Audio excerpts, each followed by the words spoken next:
This is John Jackson Miller, writer of Star Wars comics and novels, and you're listening to Star Wars with Stevie B. May the Force be with you. Hey, what's going on, everyone? Welcome back to the show. It's a very special one today. First, there's a few things I want to say. First, I want to say Happy Mother's Day to my wife, my mom, and my grandmother. They're all amazing women, and they've been a big part of my life, and they play a big role. So I want to say Happy Mother's Day to them, and also to all the other mothers out there. Second, I'm very excited for my guest today. This gentleman has made many contributions to Star Wars. He's got 18 plus years experience under his belt, for Pete's sake. It's insane, from published writing to podcasting. Well, really, podcasting before podcasting was called podcasting, which is incredible. And a bunch more of stuff that we're going to dive into. And I'm very pleased to introduce Mr. Nathan P. Butler. How you doing, sir? Hey, I am well, and happy Mother's Day as well to everybody out there, including my wife, my mom, stepmom, grandmother, and so on. It's an interesting time of day to be like, wait, we're recording on Sunday. It's Mother's Day. Is that cool? Yeah, that's cool. Are you sure that's cool? The same thing happened with me. I didn't even realize it when we were, because we me neither. Conversating for a little bit, trying to get this set up, and it's like, oh my goodness, it's Mother's Day. But well, how did yours start off, by the way? Like, how did it go this morning? Went well. My wife headed out. We always on Sundays we always spend the day with her father over here, so that our son, who's 4, Cade, named after Cade Skywalker, can hang out with Grandpa and stuff like that. So we had a chance to do that, and all kind of eat lunch together from one of these little local hole-in-the-wall places that we like. Perfect. And yeah, so now they're in there. He's running around like a lunatic, pretty much a standard Sunday. That's my son, not Grandpa, running around like a lunatic. Well. But could go either way. Yeah, they're all just kind of in there chilling, so I could come here. This is actually the time of day when, if you ever see anything on my YouTube channel, it's pretty much always recorded this time of day. Different setup, but Sunday afternoons are like my time. So Dad's excited time to be able to use it for something new, something interesting. Yeah, well, unfortunately, mine didn't start off so good. I accidentally left the toilet seat up. No, I'm just kidding. No, I did not. I learned that habit a long time ago. So it started off great, actually. My wife. I think it's gradations, right? There's leaving the toilet seat up. If that's compared to, say, leaving, misfires on the floor, the toilet seat's not that big a deal. It's all about gradations. All about extent, right? Very clever. Very clever. If you ever get a chance to just say, hey, honey, this is what a men's room looks like in any public space. Oh, I know. Our bathroom is awesome, right? it's admire my restraint. Right? Hey, right. I was gonna say the setup looks nice. By the way, your bookshelf looks great. I know. Thank you. Yeah, this used to be in a lot of my early video. Well, once we moved into our house, in a lot of the early videos, it's books back here. I had pretty much a complete U.S. releases, first release.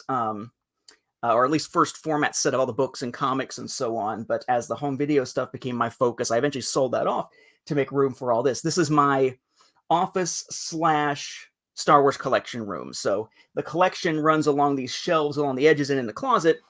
And just over here off screen is my work computer. Okay. And this is my work desk here. So anytime I record, everybody's, seeing me here with all my work stuff just barely off screen. Yeah. But yeah, this works well. I had to do some double layering to fit everything in here now, but I like it. I like the way the setup has worked. We got our little curtain rod to put a black curtain over everything when my son is in here so he can't get into stuff.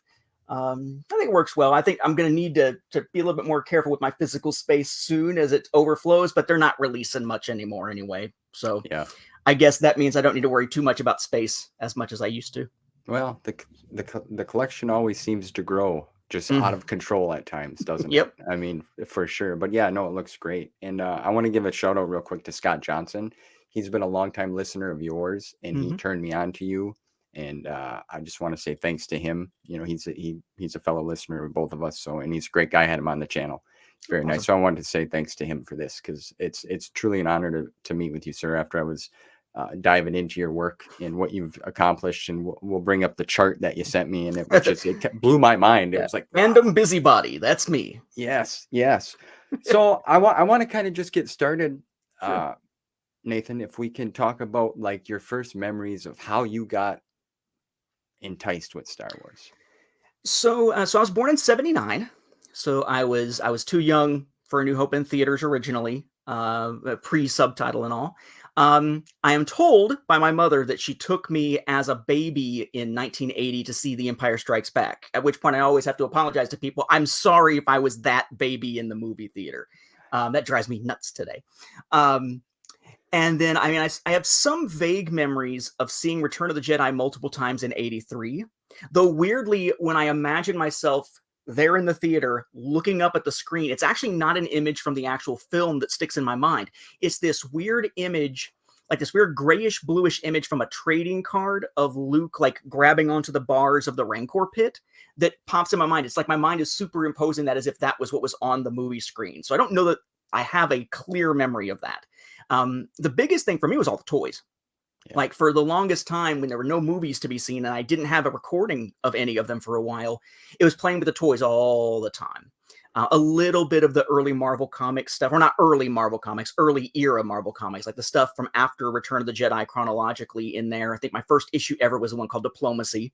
And just getting a chance to like get involved in checking that out. And then what really sort of ramped it up later, because I was a fan, really enjoyed the stuff. Eventually got a chance to, get home video releases of stuff.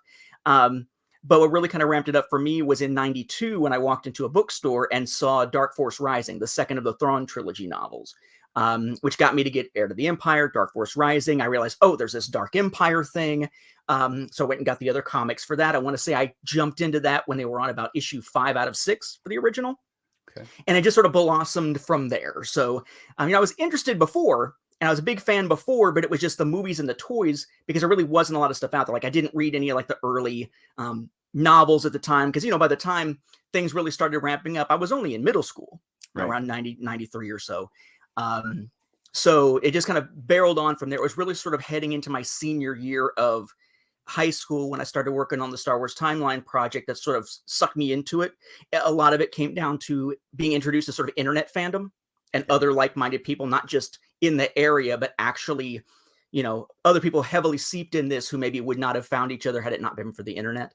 And that really, I think, was what really kind of kicked it into high gear. So fan all my life that I can remember, but the heavy stuff really once the EU stuff, the Legends continuity got going and sucked me in. Yeah. Yeah. See, a lot of people don't realize is like the message boards from the early internet days. Like that was where fans got together, and had them conversations and, and built from there. So it's not like it is today, how there's so many different YouTube channels and there's anything and everything out there if you're looking for it, right? You just got to type it in. Yeah. Back then it was RASM, rec.arts.sf, et cetera, Star Wars. / Meteor or whatever it was one of the places. And then for me, my early internet haunt under my Time Cop TV series inspired username Jack the Ripper, JKTHRPPR on AOL of all places, was it was a Star Wars, as discussed, the prequels was the message board on this Star Wars forum, but it was all under, if you went to keyword Star Wars on AOL, which is how you used to search for things on that platform, it was Digital City, Philadelphia, I guess is where it was hosted. Okay. So I have no idea what that meant at the time. Probably still really don't. Yeah. But just to give you the sense that, this was people coming together and wherever you could congregate. That wasn't my area. It's not my area now, but wherever Digital City, Philadelphia was doing, they gave us the keyword Star Wars location to actually bring people together. Yeah. Yeah. And it's just awesome that it's just built from that. And it made you jump down this rabbit hole in all this, all this work that you've done, which we'll get. The timeline is just insane. I mean, you've worked on that for a lot of years, my friend, a lot of years. There's a lot of hard work put into that, and people need to realize that, you have a great following, and I know you have a good fandom that followed your work. I know you had the Chrono Raido too, I believe that was your original podcast that you started back then. And you have fans that follow you since then. But jumping back a little bit, you mentioned, you've seen Return of the Jedi. And did you go to the 40th? Were you able to go? I was not. With the way my wife's work schedule is and having our 4-year-old, I was like, you know what? I'm good. I can skip it. Yeah. We've done the opening night thing for any of the other films. And being very much, kind of the nerdy kid, never purposely skipping school for anything, right? Right. Except when my mom called me and a buddy of mine out. His mom called him out, but called us out 3 times in '97 just so that we could go out to eat and go see the special editions on launch day for the very first showing. And that's back when, the first showings weren't the night before the actual release date. They were like noon. Right. So it was like, all right, we're going to go get some food. We're going to go see the Star Wars films. And everybody knew, because it's the only reason I was ever absent from school without being like deathly ill. That's incredible. That's a great memory to have. I mean, unfortunately, I don't have one with Star Wars. That my dad actually pulled me out of school one time. I got called down to the office, and I'm like, oh boy, I was in high school. I'm like, oh boy, I'm in trouble for something.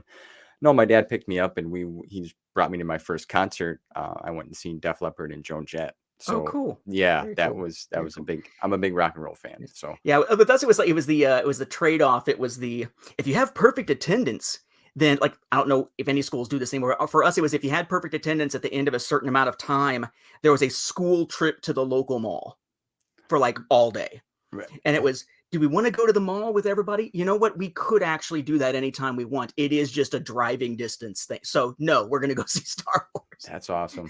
give up that mall trip to go see the special editions. Well, really, what the mall was really just to browse some stores. Really, I used to go for the arcade. Right, that's one thing that I miss. Yeah, the arcade and the food court, pretty much. Yep. Otherwise, you're just walking around browsing stuff, going like, "Who buys this?" For a lot of it. That's oh man, times have changed. That's for sure. You mentioned toys too. I'm a huge fan.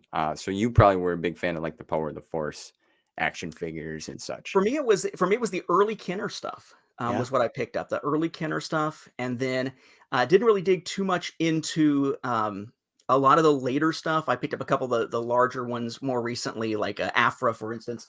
I do have. Let me take off my headphones here and see if I can reach it. Sure. Yeah, I can reach it. I do have back here. Oh, if I can reach it, my short 5'4" self, 5'5" self. There we go. You got it packed up there, huh? Whew, only ones I can think of that I think I still have around here, if they weren't giveaways with home video. Because my son is named after Cade Skywalker, I had to pick up that comic pack. Nice. Because I did that story in Star Wars Tales with Kyle Katarn, had to get the original Kyle Katarn figure.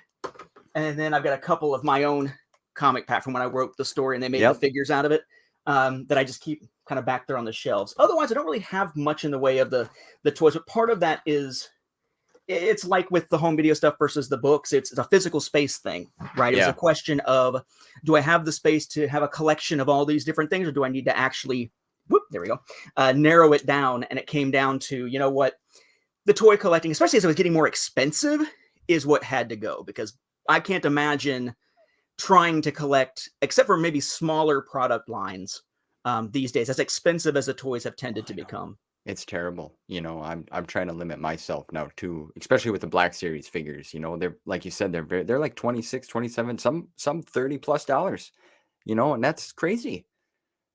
But it's really the fans, in my thought process, we're the ones that drive up the price, right? They try to market now towards the collector rather than being a kid again, in a sense, Yeah, definitely. And you have the manufactured rarity stuff where it's just, you'll have a box and there's X number of this one in the box, but way more of this one.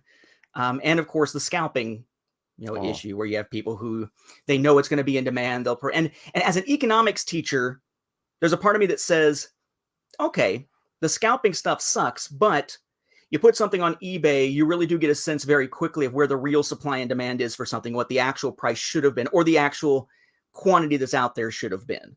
Right. Because it's a manufactured scarcity. It's an intentional scarcity of some of these products to drive the hype. And you see it in a lot of it. It's not just Star Wars, of course, but it's one of those things that thankfully with the home video stuff that I collect, you typically don't run into the manufactured hype in that sense, with the exception of a few, say, foreign markets where they have a set number of numbered copies of something that gets released. For the most part, it's not a manufacturer. You see it sometimes with steel books, but even then that's more of a scalping thing rather than the companies intentionally doing it. Right. Yeah. And even like you said, the books, comic books, I mean, the market for that is crazy too. I've recently picked up some of the Epic collections, and even them are pricey after a short period of time. Them skyrocket. It's like, wow, for Pete, come on. Yeah, But the big thing right now with home video is people are getting into the VHS collecting and the coming VHS back, grading, and all of a sudden, something you could have got for $100 a few years ago, there are people trying to sell it for upwards of 1,000. Now, are they selling it? Depends on the item, depends on whether they happen to find a buyer. But you see enough of these sold at X price on eBay, people are going to start listing them higher. Some of that was somewhat manufactured early, where people were sort of selling it to themselves or selling it to another account under their buddy's name. No actual money changing hands, but making it look like it cost a right? lot more than it did. At least there's a couple groups who were known to do that fairly early in that craze. But now the craze just kind of has a mind of its own.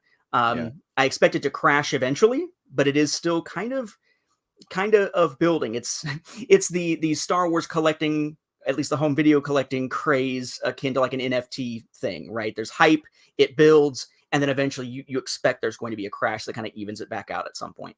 Yeah. Like you meant, the VHS are coming back, vinyl records. That's a big thing too. But you mentioned the home videos. I know that's your forte right now. Like, how did you get involved with that? Like, when did you decide you wanted to shift gears? And So it came from a collecting side of things more so than an interest. I mean, I had an interest in it. Okay. But it's probably around 2013-ish, when I got to the point where the book collecting that I was doing was basically done. Like, I had spent years hunting down books I didn't have, comics I didn't have, like the hard to find stuff, the rare stuff. I never did do the whole variant covers thing. I didn't really care about first printing in most cases so much as first format. If it was released in hardback, I want a hardback. If it was released as an individual issue, not a trade paperback, as a comic, I wanted the individual issue. And I got to the point where I pretty much had all the stuff I was looking for. I ignored the RPG stuff, but otherwise, books, comics, I had it. Yeah. Over the years, I'm kind of getting them piecemeal. So what I was starting to do was I found that the only real collecting I was doing, aside from just pre-ordering new items, which has not a lot of fun to it, it's just pre-ordering, was I was replacing books or comics that I already had with signed copies that I managed to get my hands on, and just kind of swapping them out. But that wasn't as fun as the hunt to find new stuff or the interest of finding new stuff.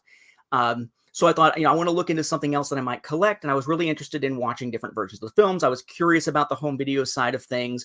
And I thought erroneously that, gee, I have so many already of what's out there. Surely there must not be that much more to collect.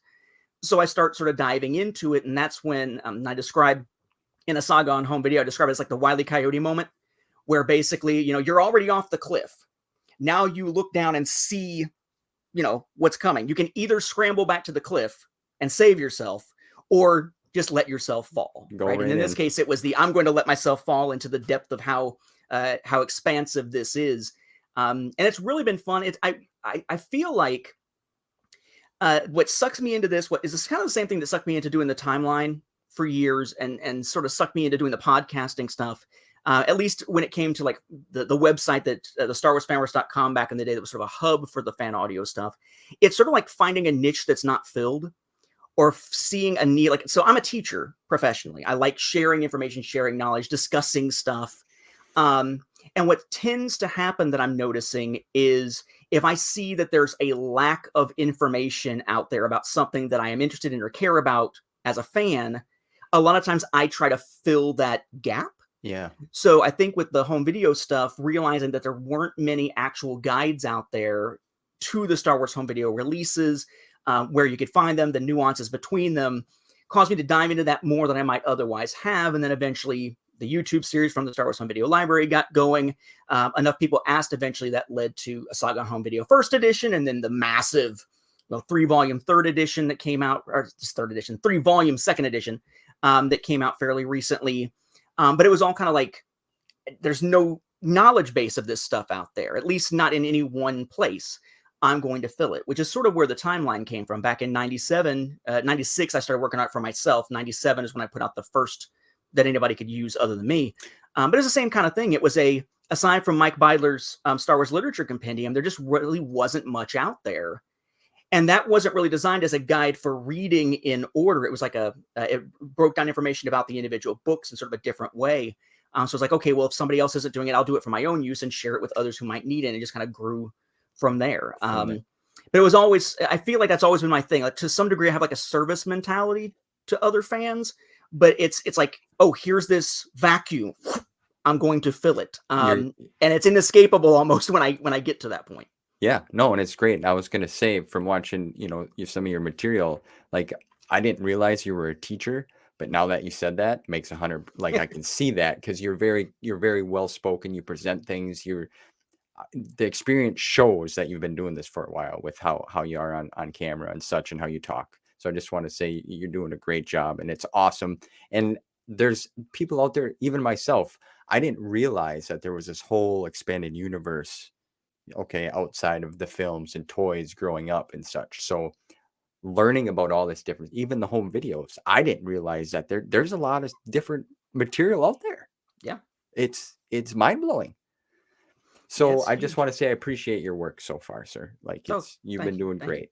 And I can't imagine trying to get into the Legends continuity near the end of its main cycle. There was so much out there. I'm very glad to have jumped in early.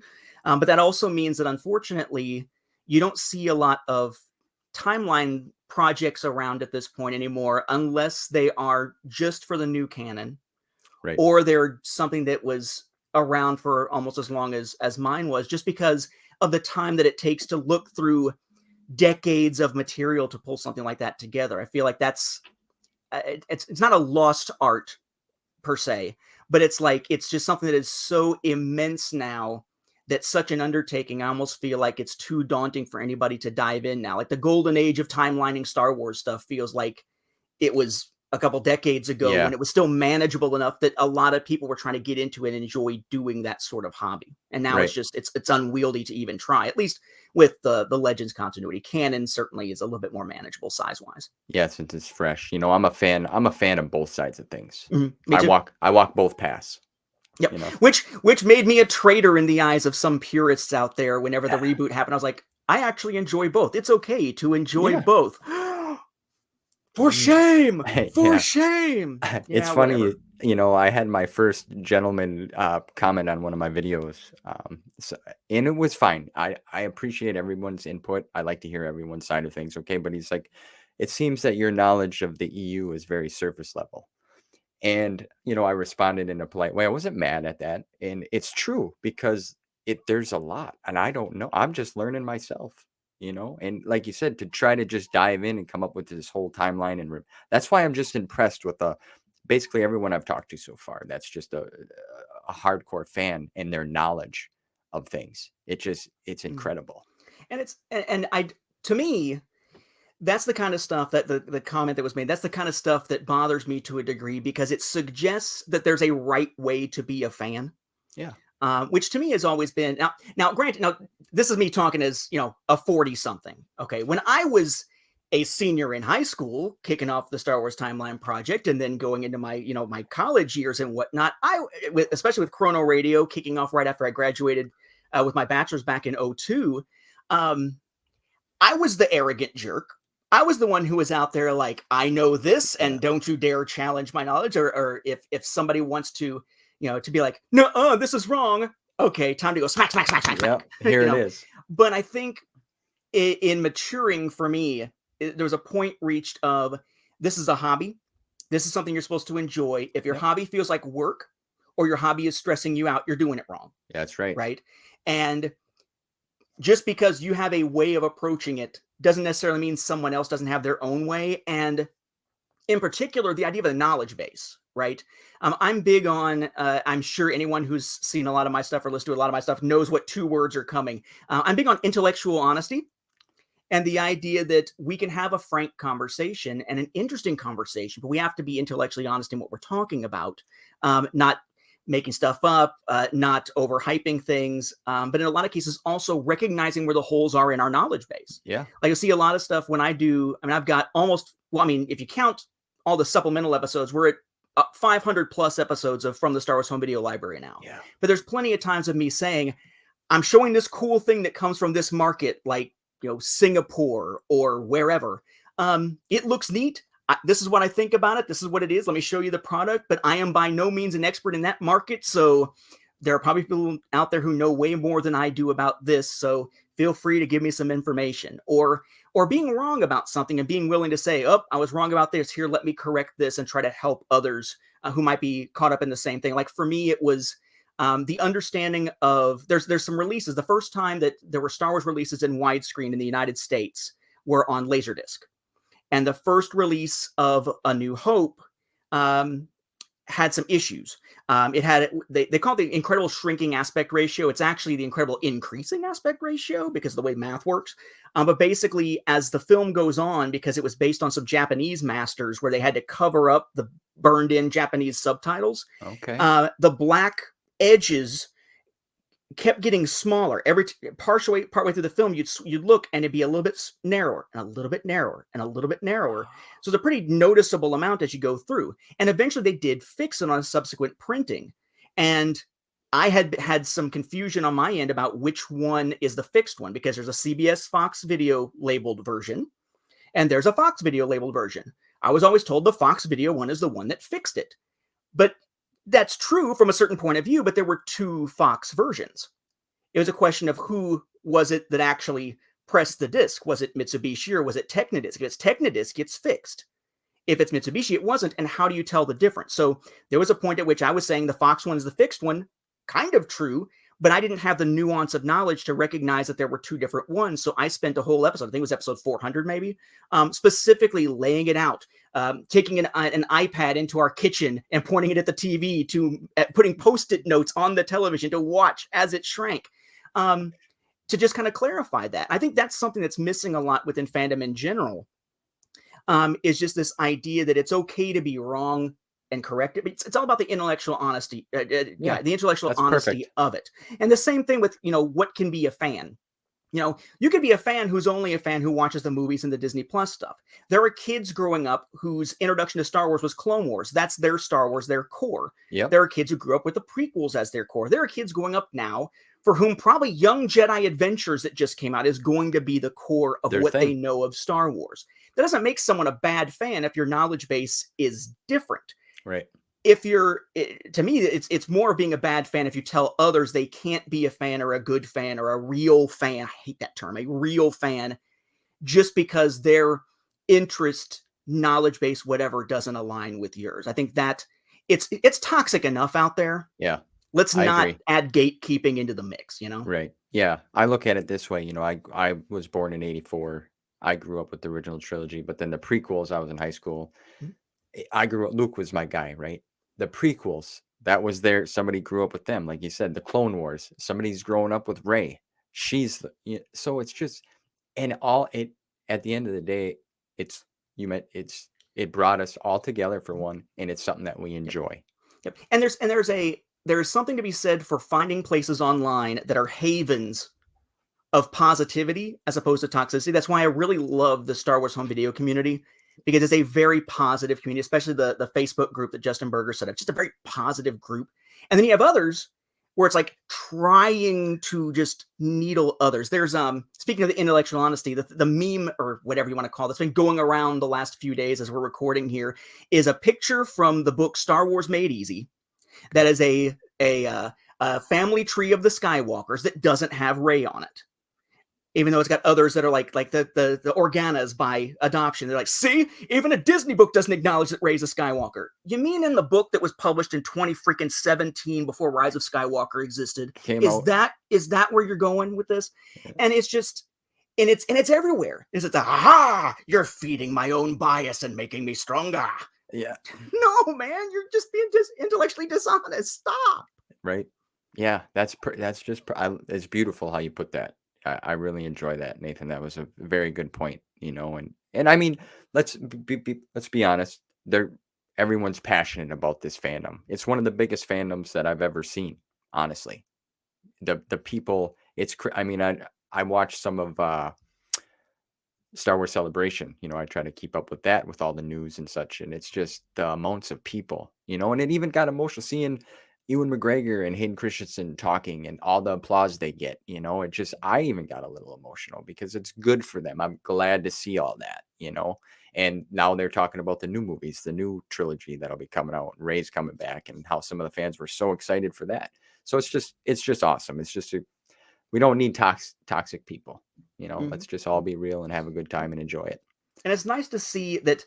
One thing I think about Star, and this is something that you see with a lot of sci-fi these days, particularly given the convention circuit and social media and so forth. But the idea that you can find people who are making these shows, making the movies, that are so excited about them, Yeah. that like the glee that they have in making it, and then they stay engaged with fans over the years, whether it's conventions or anything else, and they still have that, and they're very humble about it. Very true.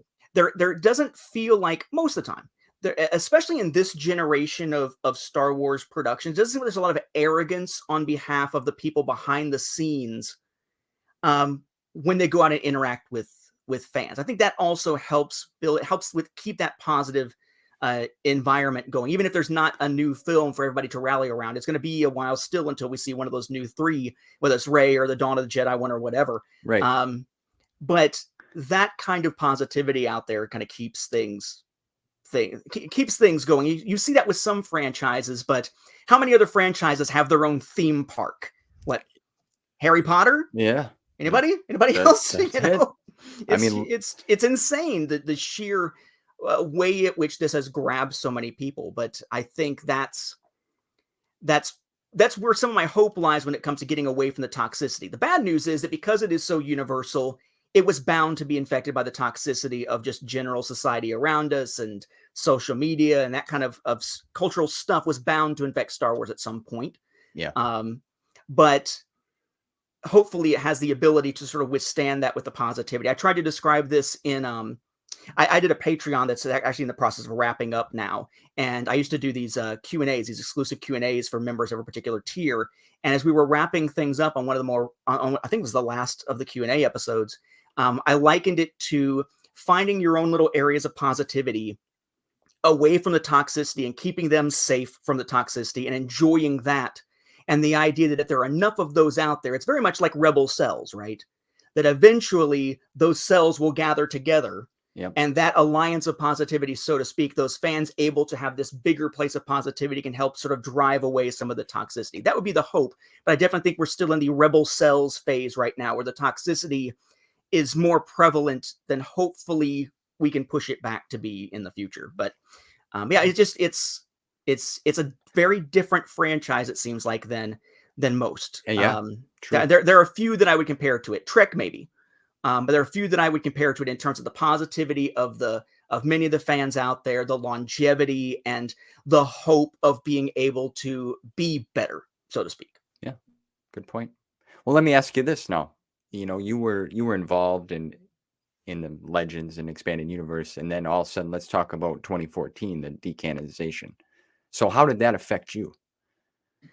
So it was an interesting thing. I think it was, the writing was on the wall as soon as Disney purchased Lucasfilm. Because I would say that leading into that, the Legends continuity was starting to some degree run out of gas. Okay. In the sense that they had told so many stories in these eras and so much stuff sort of crammed together that the best places to find new stories were going to have to be in perhaps other eras, like the Legacy era, or going back into the past again with something like the Old Republic or the Knights of the Republic era, or going into genres and types of storytelling that weren't quite the normal Star Wars, like Agent of the Empire, doing almost like an Imperial James Bond kind of thing, where in a lot of cases you had this clash between, let's tell some stories that are these new stories with these new characters in these new situations, but those were not accessible to those who were looking for recognizable Star Wars. Or you do like they did with Brian Wood's Star Wars, which was basically say, we're going to do something that appeals to, the classic fans, except not really care that much about the way it fits within the continuity of everything else, and make it kind of almost its own thing without saying it's its own thing. Okay. You also had the instance where Clone Wars had been going, And there was absolutely, and still is absolutely, no way to reconcile the Clone Wars cartoon series and movie with what had been published 2002 to 2008 within that era. They said there was going to be a dissolution, and there never was, because by the time that had wrapped up, even before season 7, they had moved on to canon. So there was already sort of that sense of, where's it going to go from here? It's sort of reaching to the point where they're leaning towards accessibility so much, and yet on the opposite end, going for these more obscure type of things. How long can they keep this up? But then Disney buys Lucasfilm, and it becomes obvious, okay, they're going to make more movies. You don't buy Star Wars or Lucasfilm with all these properties and not make more movies. That's where the bread and butter is. That's where the money is to be had. And, you know, to me, there were very few possibilities of what they could do. They could make new movies that fit with the existing continuity, but that really wouldn't make it easy to use existing characters. And you run into the issue of people basically having to do homework to be able to watch and understand a movie. Right. Or you could have them reboot if they just want to do sequel era stuff, because they really, you know, you figure they wanted to bring back the actors and actresses while they were still alive to do movies. So maybe they just rebooted after Return of the Jedi, perhaps. But then what about stuff that connects between eras? And then there was they could also just do a reboot. They could actually let the Legends continuity, what's now called Legends, what then was the expanded universe, official continuity, whatever, C canon, etc. Yep. Let that be its own thing. Don't destroy it. Don't take it apart. Don't dismantle it. Just let it be its own thing and say, we're making something new, which is essentially what they did, right? They basically copied and pasted the original trilogy, prequel trilogy, Clone Wars into a whole new universe, and then built upon that foundation, which I think was probably the best solution they would have had without having to shatter existing stuff from before. Yes, the Legends continuity is not being built on outside of the Old Republic at this point, the MMO, but it's still whole, essentially, minus the place where the Clone Wars like diverge for those 3 years and make no sense. But that kind of left me sort of thinking, And there was a point at which I thought maybe if there was a time to end the Star Wars Timeline Gold, that would have been when to do it. Because, I mean, I had been doing that since 97. This is 2014. And I'm like, nope, I still enjoy doing it. There are going to be people who want a guide to that, to the new continuity. I'm going to continue doing it. And at that point, the Star Wars Timeline Gold wound up adding another document. So it had the basically up to A New Hope document, the A New Hope Onward document, the Clone Wars sort of separated out document with 2 different versions of it because of the way that it was presented, an appendix file, and now here's the story group's canon file dropped in there. So that eventually it was like almost 3,400 pages when I finally retired from it in 2018. But I was like, you know what? I'm going to enjoy this stuff. I enjoy the new movies. Rogue One, fantastic. Stands out as probably my favorite Star Wars movie at this point, just to go back and rewatch. I'm going to keep doing it. Yeah. But what happened, I think, was it became more insular to some degree because the fandom around that became a lightning rod, right? How dare you enjoy both? You know, if you enjoy this, you're a shill for this side or the other kind of stuff. It's funny because the exact same people who decried me and denounced me in these extreme, it's bizarre to me to even think of this. We call the alt legends is how we refer to it on Star Wars Beyond the Films for a while. The people who, you know, there's in America, there's the political right, but there's the alt-right. Yeah. Right. And there's a need to distinguish between those two so that you're not painting with the same brush if you're on the political right from the alt-right. Same thing. There's the Legends fans and there's the alt-legends. You got to, if you're a Legends fan, sort of separate yourself out from the mindset of those extreme, crazy people who are like out there threatening people and all kinds of stuff like that because they happen to like something different. And it became sort of a lightning rod type of thing. But I decided to stick with it, try to be, you know, keep that intellectually honest out there that you can enjoy both things. Yeah. What it did do, though, was it also helped shift things into higher gear for the home video stuff for me, because I was doing a series called From the Star Wars Library on YouTube, which was showing the different Star Wars in continuity stories for the Legends continuity in publication order. And then it became a lightning rod. And I had just launched From the Star Wars Home Video Library. And so I eventually put From the Star Wars Library on hiatus, from which it has never returned, and really ramped up doing more videos on the home video stuff, which led me to buying more and collecting more of the home video stuff. And that just helped propel it. So it didn't like kill my interest or anything like that. I kept up with it. I'd say the people who were decrying me. Sorry, my train of thought went. The same people who were decrying me for that were the people who later on were like, he's ending the timeline. And part of it is because, well, the biggest part was we were having a baby. Yeah. Have a kid. Well, that's be insular with that. But the other part was they were giving a lot of vague dates on chronology stuff. So it was very hard to pin anything down. Like, when does the Lando comic take place? Sometime between A New Hope and Empire. Awesome. So when does the Lando comic actually take place? Yeah. And I called that out as one of my reasons for ending. And they're like, yeah, he's a hero. You can't have it both ways. Okay, I'm either a pariah or I'm a hero. Or how about I'm just the intellectually honest person out there who's tired of the toxic crap you're spewing. But yeah, so I think it didn't turn me away from it or anything, per se, like just like the reboot and that sort of thing. I still follow it. I still enjoy reading it and everything. Yeah. It just changed my focus because I stepped away from the Star Wars library stuff, which helped open the door to more home video stuff, which eventually encompassed the bulk of what I've been doing. But it was definitely, it was a sea change, but you roll with it. Or I know for some people that was just the end of their fandom. And as I said before, that's okay. That's all right. Because we can't define what other people's fandom is supposed to mean. So if somebody's fandom ended at that point and they just focus on the old stuff, that's fine. That's fine. Just don't, what do they call it? Yuck someone else's yum. I always called it crapping in somebody's Wheaties, but I guess that's not the way to refer to it anymore. Yeah, that's our generation kind of lingo, if you will. Yeah, so I didn't realize. I heard Disney bought it, and I'm like, oh great, they're gonna make more films because it's Disney. They got buttloads of money. It's about time we'll get some movies. So I didn't really understand. I didn't realize when they cut it and what they did to the expanded universe, which is Legends, and I can understand through a lot of folks that I've met and talked to, I see where their pain and hurt comes from because they put all this time and effort in, which is, and that's their right. I've just recently started rewatching the sequel trilogy, and it was my least favorite. Okay, I probably watched them all 3 times up until now. This will be my 4th watch through, and I'll be honest with you, I'm enjoying it. And the reason why, it's the first time I'm going to explain this.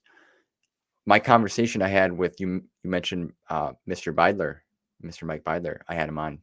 Fantastic gentleman, but he changed my mind with how he expressed and described the sequel trilogy and what it meant to him and how he looked at it. And that inspired me to watch it. So I did. And I need to thank him for that because I'm truly enjoying them. I'm excited to see what happens next here coming up. Actually, this morning a little bit, I was watching The Rise of Skywalker, and in my mind, in the beginning of that film, Leia was training with Rey, and it's like, if rest in peace, Carrie Fisher, if she hadn't passed, I wonder if she would have been the teacher to Rey now that Luke was gone. I don't know if that has been mentioned before. It probably has, because but I was thinking that. I just wanted to share that. But I wanted to mention that I'm enjoying it. I keep up with all the Disney shows. I got my family's into it now because of them, so I'm thankful. They're not as crazy diehard as I am. I don't know if I'll ever get to name well, I'm not going to have any more kids because I have 4. But I was going to ask you, how did that pan out with the missus on naming your son Cade? So that was an early conversation. That was a if we ever have kids conversation very early on, to name him Cade. And that is the Star Wars name that is least recognizable of the 2 options because she wanted to name a girl Leia. Really? It was going to be Cade or Leia, and then the middle name would have been the first name of a beloved grandparent who had passed. And I thought it was fun. I actually had a chance to. So I had a chance to have some conversations with Jan Duursema, the one of the creators behind Star Wars Legacy. So she knows about Cade and whatnot. When we did, she did the kickstarting for the Hexer Dusk comic, which is this original universe that she and John Ostrander did. Me and Cade are there as like background characters in the story. I've actually got a sketch that she did of us that's in our living room right now. That's cool. That was an early thing. There was never any pushback, and part of it I think is that Cade actually is a Southern name. I'm not from the South, but I live in the Atlanta area now. But you see the name Cade Calvert in Gone with the Wind, so it is a real name. You just don't see it much anywhere at this point.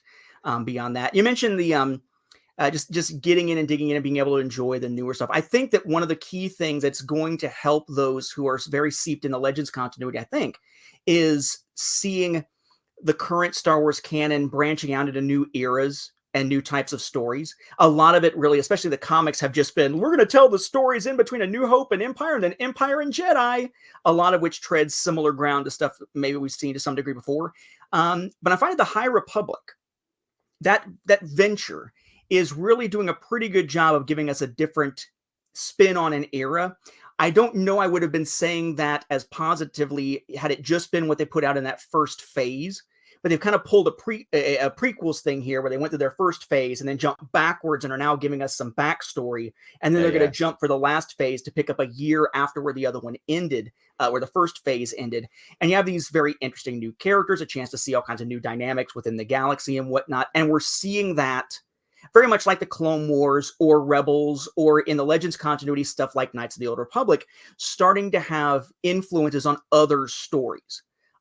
Like, oh, here's a mention, like, for instance, I'm playing Star Wars Jedi Survivor, and one of the Marauder groups out there that are part of the backstory of it, going back actually to the High Republic era, is the Nihil, if I'm even saying that correctly. The enemies in phase 1 of the High Republic.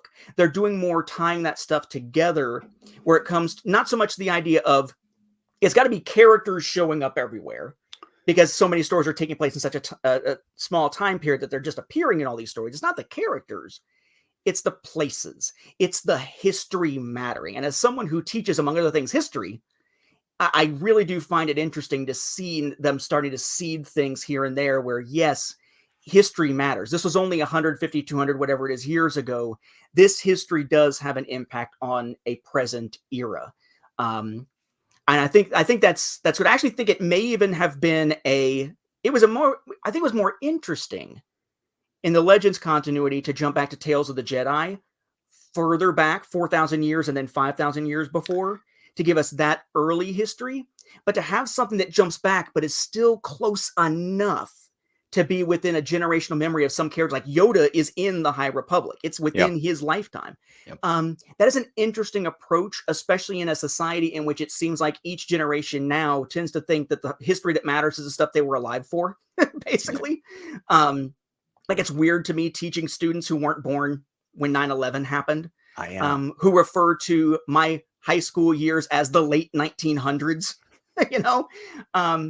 I think that's an interesting approach. I hope that that's a gateway to help bridge some of this gap. You're never going to fully bridge the gap. That's never going to happen. No. But to basically make the people who say none of this storytelling matters, it's all this, they're just retreading the same old ground in a different way, to be able to say, hey, what's this new thing? Especially once Acolyte comes out, the show that is going to sort of be wrapping up I'm excited in for that same High Republic era. I hope so. It's one of those things. They took a long time to really want to grow. And part of it, I think, was just because, with the sequel trilogy coming out and with the other films coming out, it was, we got to promote stuff around this film or around this TV series. And now with no films in a little gap here, and the TV series kind of clustered together, maybe the branching out can finally start to be a little bit more robust than it was before. Yeah. I've read some of the High Republic, and some of the first wave, and I enjoyed up some of the young adult stuff. I didn't, so it was kind of okay. Do you read the young adult stuff as well? If it's within the continuity, I tend to. You try, okay. So right now I'm reading all of the many different High Republics. There's the adult stuff, there's the teen stuff, there's the younger stuff, not the little kid stuff, because that's actually just retelling stuff in the other ones. And the different comic lines, right? You got the ones from they're like the kiddie ones, the kind of kiddie ones, the more adult fare, and so forth. Yeah. I will say, though, one big positive of no longer podcasting about Star Wars stuff, now that I retired in 2020 from doing that stuff when I was still with Mark for Star Wars Beyond the Films and with Michael for Cloud City Casino, and having retired from the timeline back in 18, I can read what I want again for the first time in decades. It used to be, I'm constantly reading nothing but Star Wars to keep up with everything for the timeline, or to be able to discuss it intelligently on a podcast. And now I'm able to say, like right now, I'm in the process of catching up. I've still got a few I'm behind on from a little while ago. I'm just in the process of catching up, but it let me sit back and I could take months to read the entirety of the Wheel of Time for the first time.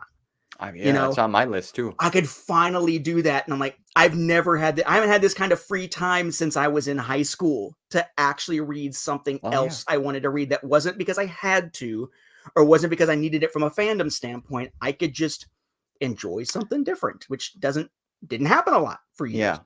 I'm gonna bring this up. I should have brought this up earlier, but this is kind of the chart that you sent me with your work, and we'll touch on it. But I want to bring it up here and let folks kind of look at this Yeah, here. this was my thing for my own usage as I'm getting old. Like, what was I involved with when? I always thought about it might be interesting to do some kind of like retrospective thing. And I'm like, oh my gosh, I was a busybody, You especially were, that early 2000s. My goodness.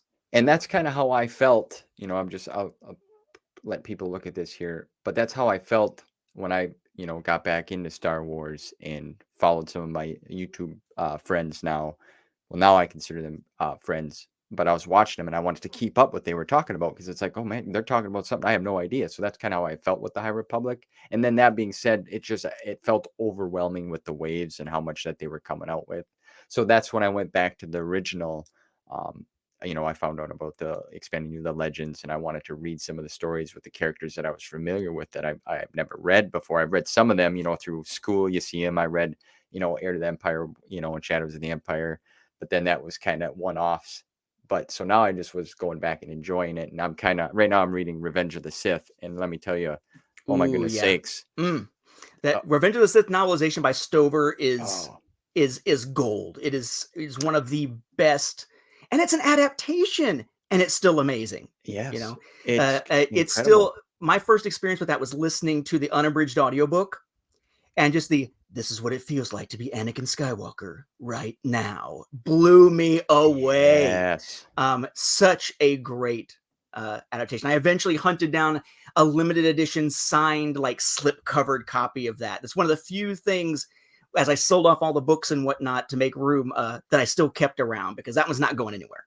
Yeah, it's phenomenal. I can't, but it's a masterpiece. Really, Stover nailed it, and I'm a Yep. fan of Shatterpoint too. I mean, he killed it with that book as well. But jumping on your thing here, as folks can see this, I mean, you have it dated here from when you started, when you finished, and blacked out, and it's just when you sent me this, it just literally knocked my socks off. I just couldn't believe all this work that you did. I mean, I didn't realize. I mean, Scott, filled me in on some things, and then going through your channel. And it's like, holy man. I mean, you have your reference in the Star Wars Essential Atlas. I mean, you've worked with, let me ask you, do you still have ties with people at Lucasfilm in the publishing side of things? Not really. I mean, the way that tends to work is you tend to be kind of work for hire. So Jeremy Barlow, back when Dark Horse was soft relaunching Star Wars Tales for its last year, he brought me in, so I had a chance to work with him a bit. That and assisting with the dates for the battle maps for the Essential Atlas helped kind of open some doors. I think basically what happened was I wrote for Tales, and at the time, the official Star Wars website had the forums on it. And if you had had any official capacity whatsoever of doing anything for the continuity, your name was in purple. You were a purple person.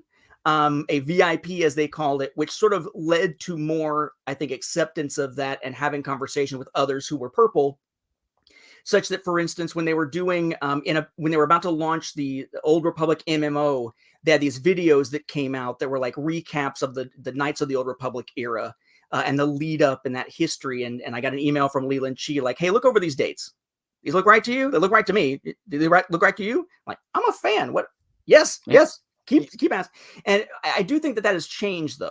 I mean, I still have good relationships and a chance to talk to some folks who I've had a chance to interact with before. There was a point at which John Jackson Miller and I collaborated one year for an event that he was doing before there was a Ghost model for the X-Wing miniatures game, to come up with a scenario based on the A New Dawn novel that he had done, to use existing X-Wing components to do like an X-Wing scenario where basically the Millennium Falcon was the Ghost, so that they could play that. And just like the little things like that, to have those connections, especially through social media and whatnot. But from a Lucasfilm standpoint, they seem to have really sort of in the Disney era somewhat pulled back from that. Yeah.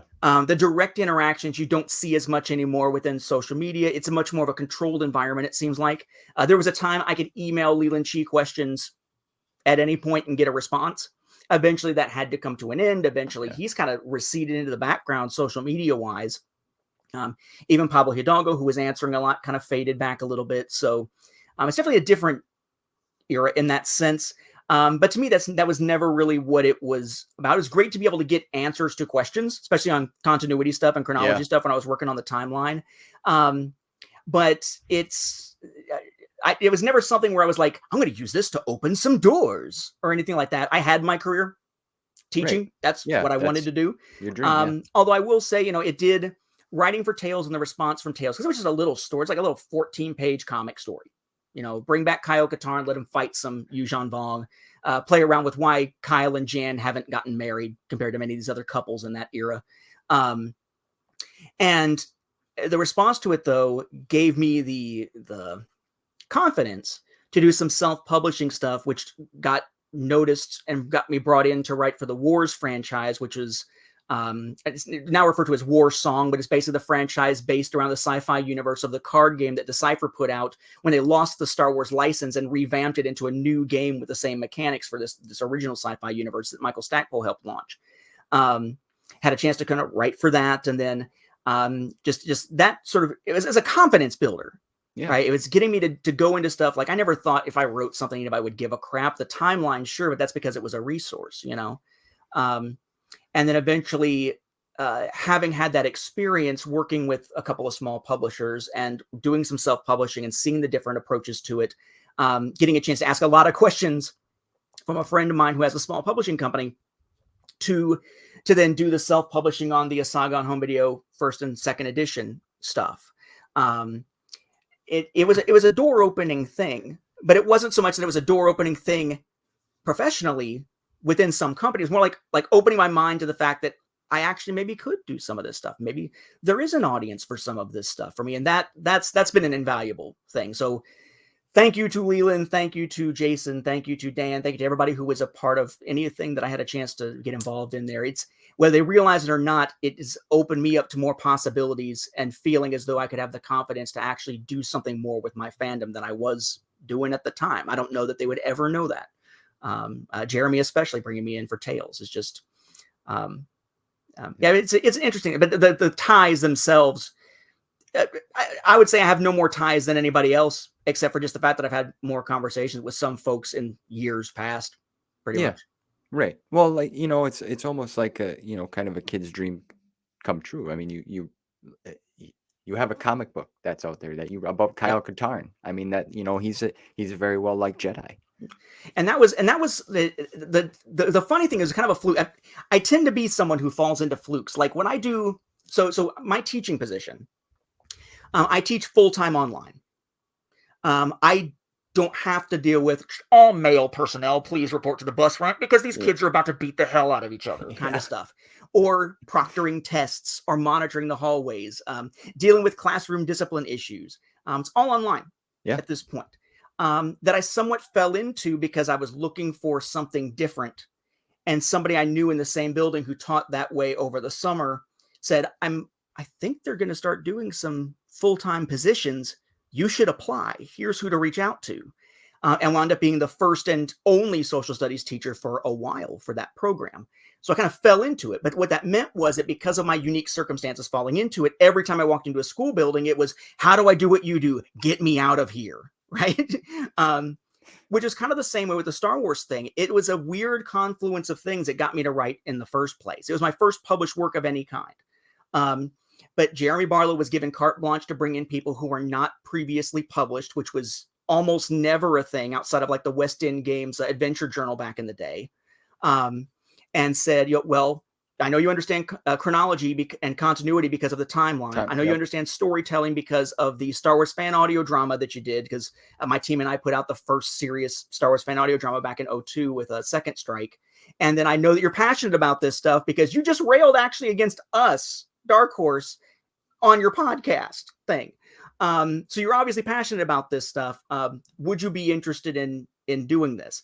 But only because the company had cracked open that door just a little bit to, for once, say you didn't have to have previous experience, which made me kind of the unicorn in that sense, because I was able to do it and have that great experience, once in a lifetime kind of thing.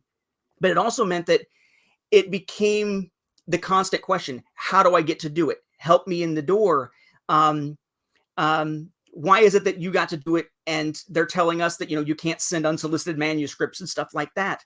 And it was just a weird thing. Like it was lightning striking, in essence, that gave me the opportunity. And it was something that unfortunately couldn't really be replicated, not because I'm anything special, but because the situation was so unique that there haven't been other opportunities like it. Companies usually aren't willing to take a chance on something like that. But this was a series they were writing off. They were going to cancel it at issue number 20. And Jeremy's like, can I at least try to revamp this? And like, fine, here, take a year. You have carte blanche with different stuff. Go for it. Which opened that door. It was never something that was meant to be replicated, unfortunately. Yeah, but it was well received, and that's great. And you have that, you know what I mean? You can tell your son that one day when he grows up. One of the only things other than, hey, I'm a gamer too, that I put in my welcome email stuff to my students to kind of humanize me. Yep.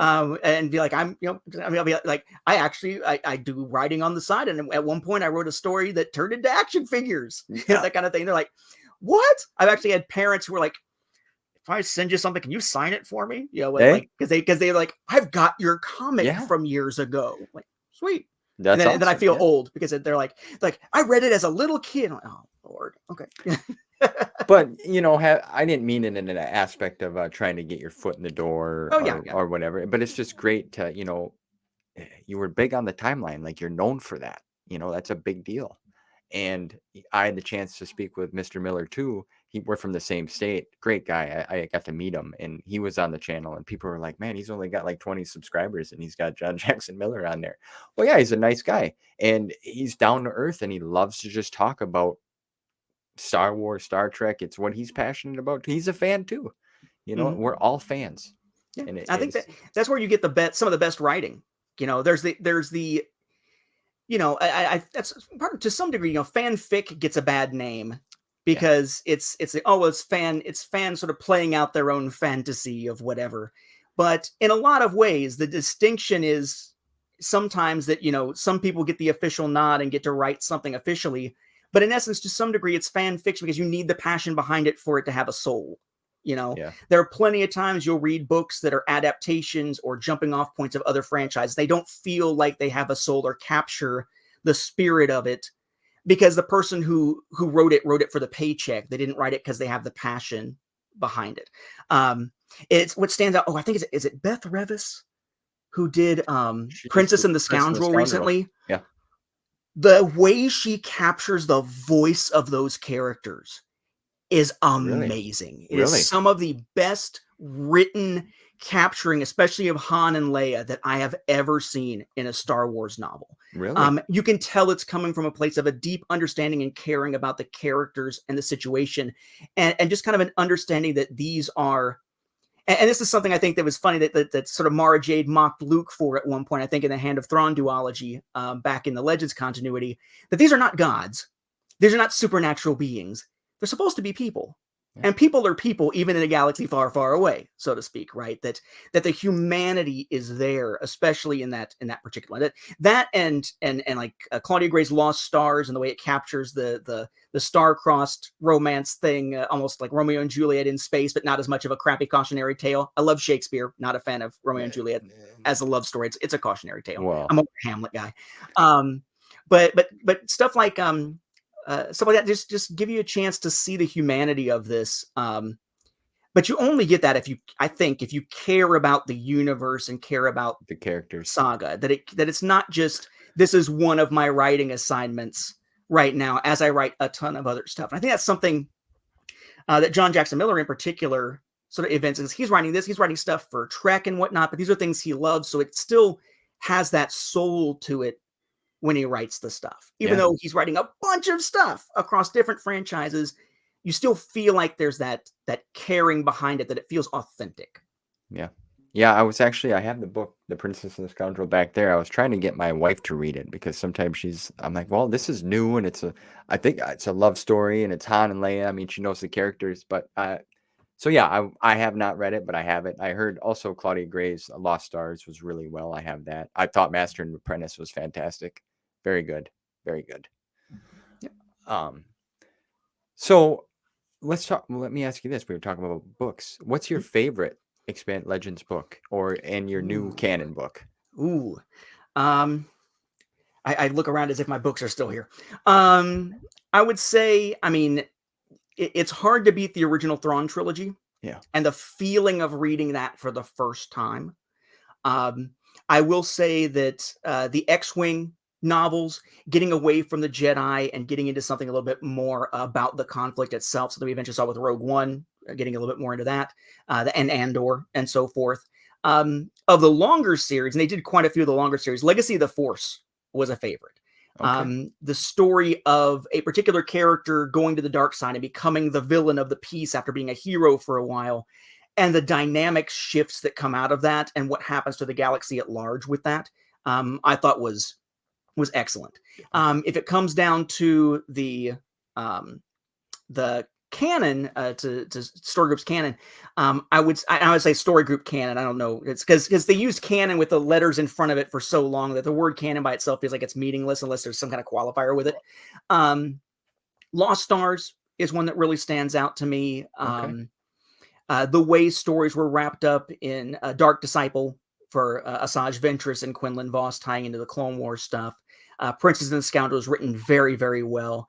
There are a few. There are a few definitely that stand out, but it's one of those things where a lot of it, unfortunately for me, there's so much of it that it's a lot of my ooh kind of fades unless it's one that I've had a chance to really discuss a lot or review a lot yeah. and things like that. But yeah, the first one that really grabbed my attention was Lost Stars at the time. I've heard it's good.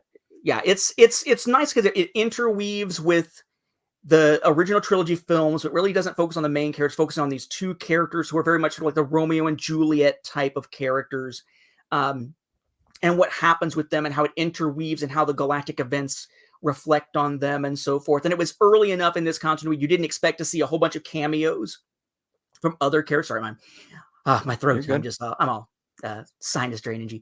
But it's one of those things that it at the right time it arrived and just told us you could do this kind of young adult storytelling well in Star Wars in this vein.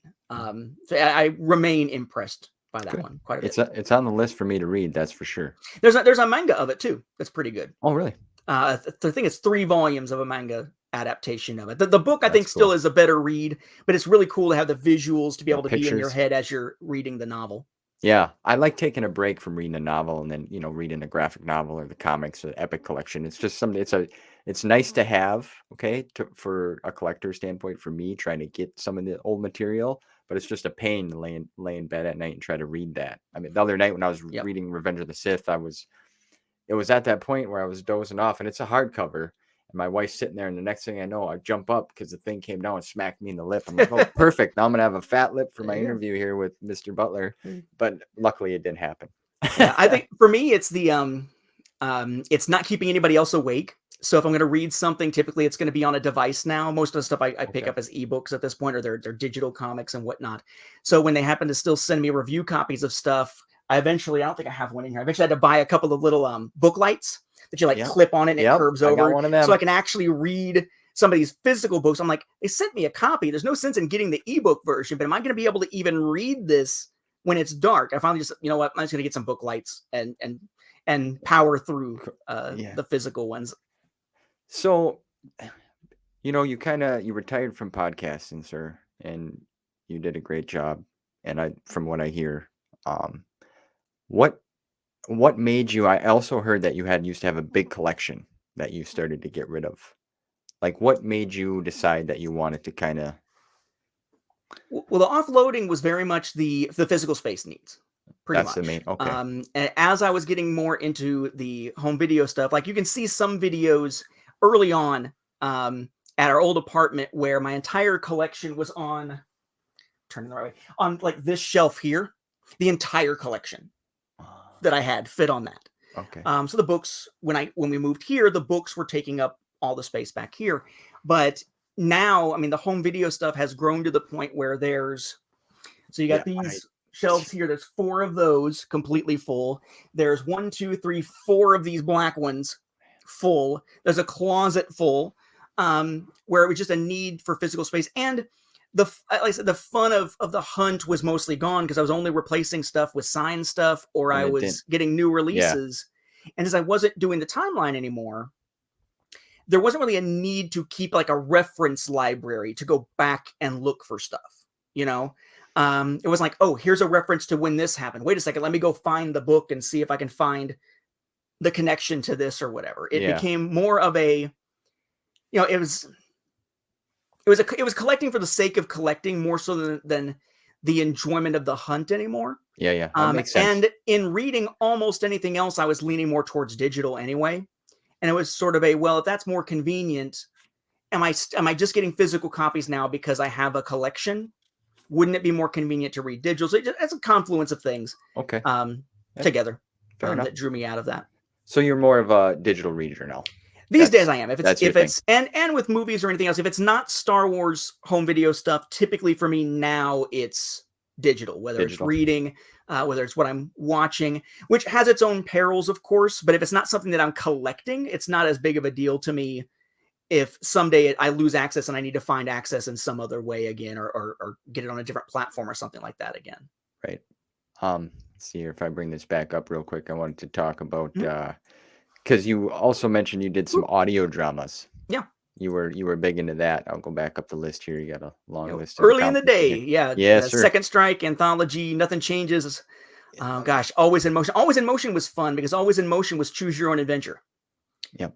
Kind of building always off good. of TSR's what do they call it? Terror tracks, I guess, where you did it like it was like a CD, and every track was like at the end of it was like, if you do this, go to track 4. Yeah. To do this, go to track 6. But it's like choose your own adventure just as audio. And I know some of this stuff you can still find, I believe, on StarKillerSound.com. Is that? Yeah, Joe Harrison. So I ran StarWarsFanWorks.com starting in 2003 as like a hub for the fan audio community. As it became more dispersed, because podcasting used to be this small, little tight-knit, little niche community. A lot of us sort of listening to each other's stuff and whatnot. But as podcasting became more, ubiquitous, people were jumping into it because they were interested in Star Wars and interested in podcasting, not that they had listened to Star Wars podcasts and jumped into it or anything like that. So slowly but surely, I sort of pared that down. So now StarWarsFanWorks.com is just another way to get to my personal stuff, like my WordPress based website. But whereas the podcasts, a lot of the logging of and cataloging of where you can find them eventually fell to Daniel Contreras with Star Wars Now This Is Podcasting, StarWarsNowThis.com. The audio drama side of things was picked up by Joe Harrison for StarKillerSound.com, where he has archived a ton of the early Star Wars fan-made audio dramas from way back in the day, and still makes them available for download over there. It's like a lot of my old podcasts you can't find anymore, which I think is a good thing. They're kind of they're a product of their time, right? They may not be timely to listen to anymore. But the audio dramas are all still out there, thanks to Joe. Yeah. Okay. Yeah, them are always fun. I mean, I enjoy audio. Oh, Lord, putting one together sucks. Oh man. Oh, I can imagine. They're so fun, but oh man, they're just all that multi-track editing stuff. And we were using such primitive. I mean, to give you a sense of when I started into podcasting, we were starting to work on the audio dramas. Like for the audio dramas, we didn't have good noise reduction stuff built into the software we were using. Right. So when we got the performance in for the villain of Second Strike, which was an awesome performance, there was this horrid background noise. Well, since the character is pretty much always in his own command center / office, we took the background noise and looped it. So his office is just loud. Ah. The whole office is nothing but that background noise that we say, oh, it's just the machines or whatever they're doing here. And when I started doing podcasting, first off, my first podcast stuff was edited in QuickTime Pro. That gives you an idea how old that was. Yeah. And the way we used to do interviews, there was no Skype, right? So when I was doing interviews for Chrono Raido, I had a landline with a cordless phone. Right? And for those who don't know what a cordless phone is, there's a base unit. You take it off, but it's got to be within range of the base unit. It's got an antenna. It's got an antenna on it. This one had a speakerphone built into the back of it. And I had a long distance calling card, prepaid. And I had one of those microphones from Radio Shack that was basically like a stick, a little white stick. Yeah, I know what you're talking about. So I had the stick, and I would call using the calling card, turn on the speakerphone, and stick it under the microphone. man. And we'd have the conversation recorded that way. And it came off sounding in the final recording like if you listen to AM radio and you heard people talking through calling in. It had that same kind of, oh, you know, they're on the phone kind of effect. But that's what you expected at the time. You didn't expect the clarity of two people in different places, both sounding like they were in the same room or something like that, right?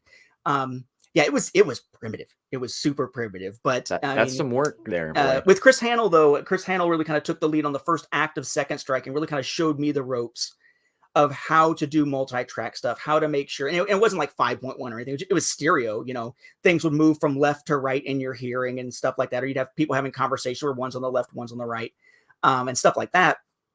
But it was a beast to do that. It's actually why that, of all the things I did with the audio or video stuff, that's the stuff that lasted the shortest. Aside from some of the podcasts, it just didn't go anywhere. Because of just the sheer workload. I got to the point where it was more like I was doing experimental stuff just for fun. Like Solitude, my last Star Wars audio drama, is literally a cappella. It's literally me doing all the music with my voice. It's me doing all the sound effects with my voice, the characters with just my voice, using just different filters in the program. I had a Yuuzhan Vong character. Okay, but I drop the pitch and drop the speed a little bit and sound a little growly. So I don't sound like the version of me where I'm tweaking it up a little bit. Now I'm a protocol droid kind of stuff.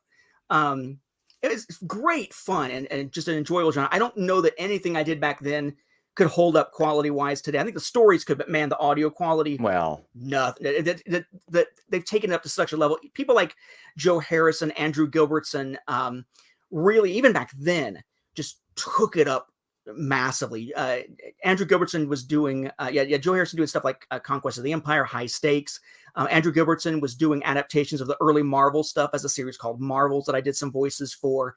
And the quality level of the production were just astounding relative to any of the stuff I was doing early on. We were almost the proof of concept more than anything else, just to be able to say, look, you can do this. It doesn't have to be a fan film to get attention and tell a good story. You don't have to have the video. You have more freedom doing audio anyway if you've got the people to do the voice work, it was great fun, but boy, was it. Well, it's a product of its time. Whew. Yeah, it's heavy stuff. I can imagine, especially. And certainly a product of when I had way more free time. That is the thing with me. That's the secret behind any of these projects, is that I don't like sitting around doing nothing. I want to be engaged and productive. And for a long time, until my wife and I started seeing each other, and eventually she moved in right before we got married, it was always me by myself at home when I wasn't at work. So what else am I going to do? Do this. Star Wars stuff. Yeah. Just do it. And like I said, my friend, you put in a lot of work and dedication and time, and people don't realize like the technology that we have today, even like you said, with sound and editing films and even this podcast, when I try to mess with it later, like it's a lot easier compared to like Windows 95 and 98. Oh yeah. Yeah. So the Star Wars Timeline Gold, will give you a sense of this. So Star Wars Timeline Gold started as a Star Wars Timeline project. First official release, I want to say, was 4 pages long, as opposed to 3,400. 4 pages long. It started out in Microsoft Write, wound up going into Microsoft Works, eventually Microsoft Word. I don't know if anybody even uses Works or Write anymore, but so the first people to get a copy of it were people who just gave me their email addresses so I could email it to them, right? So this teeny tiny 4-page file, I couldn't send from home. Our internet connection would die. So I had to go to my dad's office and tie up one of their 2 phone lines with their faster dial-up and sit there for like an hour waiting to send an email of this one teeny tiny 4-page file to these other people. It is, and I know it's going to be, back in my day. Yeah. But it is insane where we are now. And I wonder, I think about fandom projects and I wonder where we end up even 5 years from now with where AI is going. Oh, I was just going to... And using that tool as a part of fan productions at some point. And just the possibilities that it opens up is just insane. Endless. Especially with the deepfake stuff too. Yeah, we the stuff that I did is going to look like, the black and white zines made on a copy machine and sent through snail mail. Yeah. In a lot of ways, the way that my generation looked at that's how the current generation, I'm sure, is going to be looking back at a lot of the stuff that we did at the time. But I think that's it's again kind of going back to the idea that things are a product of their time. I think there is something to be said for that's not only a product of their time, it's a diversion of the time for the creators too. I'm okay with the idea that some stuff that I did years ago maybe isn't around anymore or available for people to get because I enjoyed it, they enjoyed it at the time, and it helped spur the discussion that got us to continue having discussions today. Yeah. Just Absolutely. because something is made at one point doesn't mean it has to be the mainstay and stick around. Times will change, tastes will change, formats will change. Yep. But it's all about nurturing the fandom as you're living in it in the moment, to me. Yeah, that's a great way to put it. Yeah, because fond memories too. Fond memories. And you mentioned creator, and I want to mention this as well. It's also George Lucas's birthday today. He turned 79. Yes, it is. I saw that on Facebook. Very, very cool. And hopefully enjoying his quasi retirement and his marriage. Just funny looking back to. So one of the things I recently looked at, I think this is what it was. 60 Minutes, around the era when Revenge of the Sith was coming out, had Leslie Stahl doing interview with George Lucas. At the time, you could buy segments from 60 Minutes on DVD through the CBS store or whatever, directly. So direct to video type stuff. So I got a chance to actually get the one called, it's called The Last Star Wars. Not anymore, but The Last Star Wars from 2005. And she asks him in that one about, a future Mrs. Lucas, any romantic stuff along that. It's kind of you have to, it has to be right. You have to find the right person. And given how much he really impacted so many people's lives in a positive way with the saga, I'm glad he seems to have found that person. Yeah. That he's able in stepping away from this to have that life. Yeah. And he just seems like such a genuine guy, thinking back to like when he did his AFI Life Achievement Award. And it's the TV special where, Carrie Fisher did the roast of him, and William Shatner sang a version of Sinatra's My Way as Your Way for him. That the musical guests, it was because his kids were big fans, and he wanted to make sure there was something in the ceremony for them. Well, I mean, you can't get much better fatherly wise than that sort of sentiment. So it's awesome that to see where he is now and just the weight of so much off his shoulders. It seems like that. I'd love to see more stuff coming from him creatively, but at the same time, as a fan, it's nice to see Uncle George living some good life. Yeah. Well, he always wanted. He did this. Obviously it was an enjoyment for him, but he wanted to take care of his family, right? He wanted to do this for so long, hopefully make a bunch of money. That was the ultimate goal, right? And then be done. And obviously he had some trials and tribulations along the way and such. But you're right. He seems like a genuine down to earth guy. And once you find your person, and I'm a parent and a husband, you're a parent and a husband. We want that for our family, right? We want to here's for our kids. And it's great that he finally can do that. I think that was his goal, and now he's living that. So that's beautiful, Mm-hmm. Very good. Yeah. I just recently watched American Graffiti, and man, even though that movie is, back in its time, it's still a great film. Oh yeah. Yeah. And it's interesting the number of classics coming from one person's imagination to a large degree. It's seeing stuff that we thought were dormant franchises coming back, because it's not just Star Wars. Willow was back for a season at least, and then Indiana Jones with another film coming, a fourth real film. I'm sorry, no, I guess it's the. I really like the series count Willow. Crystal Skull, I guess.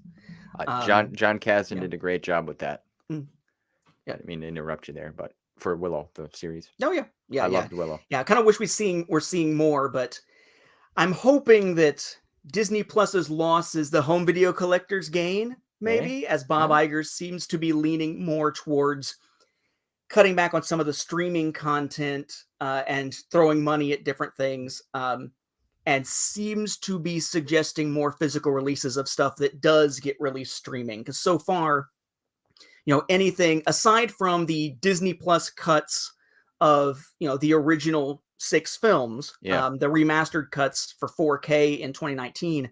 We haven't really seen releases for Star Wars through Disney Plus get physical releases unless you're out there buying bootlegs, you know. But there Right. is this sense that maybe that is shifting a little bit. So it's great to see Willow come back, but at the same time, as much as I hate that it's going away, there's a part of me that says, you know, maybe it's part of what's going to help revitalize another thing that I'm particularly passionate about. We'll see. Who knows with Disney and home video these days? I know it seems like they're losing money, so they say all the time. But I would purchase, you know, if they came out with the Mando series, season 1, I'd be all for. It's leaving the money on the table. Come on, you know, we will throw money at you. Yes, with this stuff. Absolutely. Yeah. Now, in your journey here doing the home video releases, I know you had some books too as well, right? There's like a collection of books that you said that you had that you wanted to show, right? Oh, sure. Yeah. So originally, back in 2017, I did a Saga on Home Video first edition. Just kind of trying to create a guide for this stuff. Lots of grayscale images, and I'm a big fan of narrative history as opposed to just product guides. Yep. So for me, it's like, don't just give me a book or a site that just has a list of here's all the different home video items and the names of them. Tell me about what was on them. Tell me how they fit into the grand scheme of things and the narrative of it. And since nobody had done it, again, kind of falling into that niche here, I was like, okay, well, maybe I am in a position to do that, at least for US releases, which was the focus of the collection, particularly at the time. It was well received enough that as I added more stuff to my collection, filled in gaps of more obscure stuff, and a lot of people said, this was great. I really wish it was in color. That eventually I started working on a second edition that grew beyond what I expected, so that it wound up being 3 volumes. So now this came out, I forget, was it 2021 or 2020 when I put this out? Yeah, 2021. It all is a blur. It's weird to think it's been like 2 years almost. But volume 1 is basically all the stuff pre-Disney era. So it's like up through 2015. So it's Super 8, it's VHS, Beta, Laserdisc, DVD, early Blu-ray stuff, obscure stuff like VHD and Video 8 and Video 2000 and stuff like that. Then a second volume got dedicated to all the stuff since Disney, basically. So 2016 onward as far as releases go, but just the live action films. And then everything else, Clone Wars, Rebels, behind the scenes stuff, oddball items got put into a 3rd volume. But all of these, I was like, I'm going to go all out with these. So these are all like full color. Oh, yeah. Yep. Downside, of course, being when you publish these through Kindle Direct Publishing, they're a little more pricey because you're paying for basically the production of them in smaller numbers. But I went through, I did the sort of prestige hardback glossy page versions. I did a paperback version that's also color but not glossy pages, and then a Kindle, it's called a print replica version, where it's exactly like what you would see in the print book, which also means it only works on Kindle tablets, not like the e-ink readers like the Kindle Paperwhite that I use, where there's like no loss of picture quality at all, so you can zoom in great detail on the images. We're talking like, I forget how many images it wound up being. It's it's almost 1,000 pages. I think it was like 1,400-ish, 500-ish pictures. But that was the thing, you know, it was there's no guide like this. I'm going to create a guide. And if I'm going to do it the second time, I'm going to do it right. So like bought like an Amazon photo box. So here in my office, again, my work computer is here. There is a little bit of blank floor right here. It was a set up the photo box, lay on the floor, take pictures of everything. Man. Then edit on the computer in the other room and put it together. It was a labor of quite a while. But I feel like that if there's anything that I probably will be remembered for in fandom, it's probably going to be the Star Wars Timeline Gold, or maybe the podcasting. I really feel like my magnum opus at this point, though, isn't really the timeline. It's a saga. It's because it's educational. It's about the real world products and whatnot. It's not just summarizing something. Because in essence, all a timeline is summarizing what others have put out there in a resource kind of way. Whereas this really is sort of like an original work type of thing. But yeah, that's been my biggest thing. But I'm glad that it was over a couple years ago when my son was a little younger and not as hard to control as he is at 4. That's they're in everything at that age, boy. Let me Very tell much, you. yeah. Yeah, Yep. that's why you gotta hide stuff and put stuff up, Yep, and then hide it, put up a curtain, something. yeah, block them in. But Pretty no, much. it's very intriguing to me. This interests me, this whole video thing, because I didn't realize that there was all this material and different, and like you Neither said, did I when I started. That's why I was able to take the plunge and then realize too late that, and that's my Wile E. Coyote thing. I like It's that a you lot. take the time to explain things in these books as well, because who wants to just look up something that says, it was released in 1997, so and so here, that's the end of it. No, well, give us a little more than that. And you took the time to do that. Yeah, And that's great. that's what I find fascinating about it. Like, you're looking at something like, okay, what is the distinction between, one of these releases out of China versus South Korea or whatever, or what are the subtle differences between early VHS copies? How do you know which ones do or do not have C-3PO's line about the tractor beam in them? The different points at which they reissue certain things with new labels, and why. Like, why would these releases have copyright warnings on them and these didn't? How does this region differ from this other region? That's the kind of stuff that I find fascinating, especially when you find weird stuff that maybe the US market didn't have. I like showcasing. There's actually a sidebar called Meanwhile in blah, blah, blah, in the books that look at other regions other than just the US. But like, you could get Clone Wars complete sets. I don't know if you can see that. A little bit, yeah. Just a little. You can get Clone Wars complete sets of seasons 1 through 5 in France that came with a Yoda Funko Pop packed in. You Really? didn't have that here. No. You could find formats in some regions the US never had. VHD, Video 2000, Video 8. We had Video 8 for some pre-recorded movies, like Temple of Doom got one, but there were no Star Wars releases on it. And just seeing how it evolved has always been a fun thing. Or the weird, obscure stuff, like all of like this here. That's when the Empire of Dreams documentary that we know of from the 2004 DVD releases got aired in a shorter version of A&E and nominated for an Emmy. So there's a VHS set that's like their Emmy screener set. That's crazy. That they had. Or when they packed in DVDs with toys, I find all that kind of stuff to be just really interesting to get into, but just saying, here's what it is, here's how to recognize it, to me isn't terribly interesting. Yeah. I love context. Context is king, right? I love the context of things.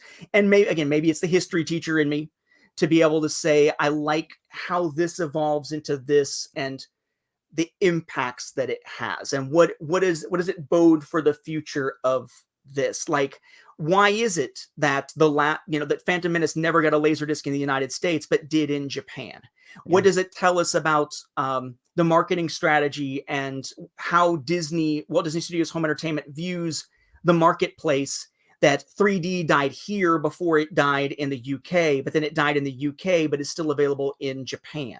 And what does that tell us about, the tastes in different markets? All that stuff fascinates me. Just, that's what From the Star Wars Home Video Library was about. That's what the books wind up becoming about. But it falls back on the same thing, I think, as I said before. Your hobbies and fandom shouldn't feel like, shouldn't be stressful. No, it should be fun. Also shouldn't feel like work. So when I sit down and write on something like this or take the pictures, or when I was working on the timeline, it never felt like work. It was when the timeline started feeling like solitary work and an obligation that I feel like, maybe now it's time to step away. Pull the pin. I have all these other things I would like to do. Just like with my Patreon that I'm ending right now. I just finished up doing audio commentaries for every single episode of the Clone Wars, plus season 1 of Tales of the Jedi and all the Forces of Destiny stuff. I'm like, okay, that's done. I promised I was going to do that. It's done. Now maybe I can get some time back by not continuing the Patreon and letting that go to be able to do something else. I think I'm very much in that mode right now of the timeline's wrapped up, the podcasting's wrapped up, the Patreon's wrapping up. In what limited time I have, let's get the most out of it and keep the fandom fires going, without anything ever feeling enough like an obligation to stop it from feeling like I'm doing fandom right, to make it feel like work. Yeah. No, I totally get that. But I mean, really, it's work, but it's fun work. Right. Exactly. It's that creative process that's, and sharing it, and I don't know that I would enjoy doing the video series as much as I do without the comment section, for instance, to be able to have those interactions of, hey, I found this, or to be able to share them within the Star Wars Home Video Facebook group and stuff like that. There's a community angle, even to the most solitary pursuits, I think, when it comes to fandom, because whatever you put out there, you're hoping somebody's going to enjoy it or make use of it. Otherwise, it's just for your own use. Why are you sharing it online at all? Right. Yeah, you got a good fan base, sir. You put your time in, and you've done a great job. And this interests me. I can imagine it's probably fun and also a pain trying to get all these different films and such. It can be. It definitely can be at times. And part of it is just the budgeting of it, making sure it's why the Patreon existed to start with, was just budget aside, make sure you're able to get these things. Don't overtax yourself. But thankfully, I've been at the home video stuff, I guess, for a decade or so now. Yeah. So it's been able to build over time. And I also had the very fortunate moment, 2 years ago, maybe now 3. It's all a blur. A gentleman by the name of Matt Fry, who was a fellow home video collector, decided he wasn't going to keep the bulk or the entirety of his collection, and basically reached out to me and said, if you're willing to pay the shipping, I'll donate my collection into yours. Wow. Which also allowed me to pay it forward. We call it ButlerCon as a joke now within the Star Wars Home Video group on Facebook, where anything I didn't need, I was like, I'm going to pay it forward. If you guys need some of this stuff, as long as you're willing to pay the shipping, here you go. That's cool. And kind of pay that forward. And that's and that helped things grow quite a bit. But a lot of it comes down to, luck on eBay and luck with budgeting and things like that. But it can be a pain. There are things that are really tough to find. And if you find it, good luck, because it's going to cost a bit. Some money, yeah. I've had some nightmares. Video 8 was one of the things I really wanted to get for years. I'm looking over here. Let me grab them, show you what I'm talking about. Appreciate it. This is very exciting. 8. Very exciting. I didn't realize there was so much of this. Video 8 would be a small format that in the US we mostly know for camcorders. These things. Oh, yeah. About the size of an audio cassette. These cassettes here. That's crazy. Searching for them for years, until Jeremy Goss, a fellow member of the community, spotted them on eBay and pointed me to them so I could get the trilogy from a seller in Japan that had that full trilogy set. That's crazy. I'm concerned about getting it to me quickly and safely. So I say, hey, one of the things I've been using when getting stuff through like Amazon Japan is they send it DHL and it works well. Let's do DHL, even if it costs a little bit more. Sure. And then DHL loses the package for nearly a week. Wow, man. And I had to repeatedly go up to the DHL office, or whatever you call it, hub, up by the Atlanta airport, to try to figure out where the hell the package was, because they claimed it was delivered and it never was. Their tracking at the national level said it went back to the warehouse and then never left again, but they claimed it had been delivered. And finally, one helpful person there went back and finally found it and made sure it got delivered. It was like finding the Holy Grail and then losing the bag you put it in. Man. I was the Indiana, let it go kind of person as the Grail is falling in the crack. But thankfully, in this case, it came back from the crack, and I managed to have them. But there are some harrowing moments, and sometimes you'll have something arrive that's damaged. Yeah, that is frustrating. But a lot of it these days, at least with newer releases, when there are newer releases at all, comes down to the timing of it, because you do have the scalper issue with home video stuff too, particularly with steelbooks. Not as much lately when steelbooks go up for pre-order, but some of them can be particularly difficult to get, particularly around the era when we were getting new steelbooks for the sequel trilogy films and whatnot coming out. You have to make sure that you were up at a certain time of night to jump on that pre-order when it was going to go up, if you knew when it was going to go up. But it's been fun. There are still some things I would love to someday get my hands on that I doubt I will find. But I've reached a point where I have enough of the American stuff that I'm able to branch out into other regions. And that helps, because the American stuff felt like a compulsion. Making sure to get stuff so I could cover everything in the book felt like a compulsion. Now that the book is out, it's very much like being able to read what I want now that I'm not doing the podcasting or the timeline stuff. Now it's like, if I find something cool and I can afford it, I can get it, show it, and it's part of the collection. But I don't have to. Right. Because I don't feel that compulsion Yep. necessarily as much because of not having that. Like I was able to say no the other day to getting the Australian versions of the 3 new steelbooks that just got released. As I knocked my computer there at Best Buy for the Disney 100 stuff. They're turned out to be Australian versions. The only big difference is instead of a digital code, they've got a DVD copy inside. I'm like, must get, Well, must show. And like, you're- no, self-control is a good thing. Yes, my wife tells me that it just with the action figures, you know, she's like, okay, how many more do you need? But Yeah. But if yeah, I have to choose between the home video thing or putting money aside for this medical bill that needs to be paid sometime, I think the medical bill must take precedence. And I have to remind myself of that because sometimes your collector brain doesn't think it should take precedence. No, it doesn't. You just wanna grab it and have it and put it on the shelf or what Like have you. I if know. I have an angel and demon on my shoulder, or a Jedi and Sith on my shoulder, the Sith or the devil is sitting over there perusing eBay all the time. That's what he does. Hey, well, it's what we're passionate about though at the end of the day. You mentioned earlier that so you're more of a fan, we'll say, of like the Andor, Rogue One, the foot soldiers on the ground, we'll say, kind of style of I Star would say I'm a Wars. fan of all of it, but I really do enjoy that aspect Okay. because I mean, I'm into, again, as a social studies teacher, I'm into the history, I'm into politics and all that kind of stuff. And it interests me to see the allegory that can come from that sort of thing. And Star Wars always had its sort of political messages built in. You talk Yep. about how certain aspects were inspired by like the Vietnam War and inspired by Nixon and so on.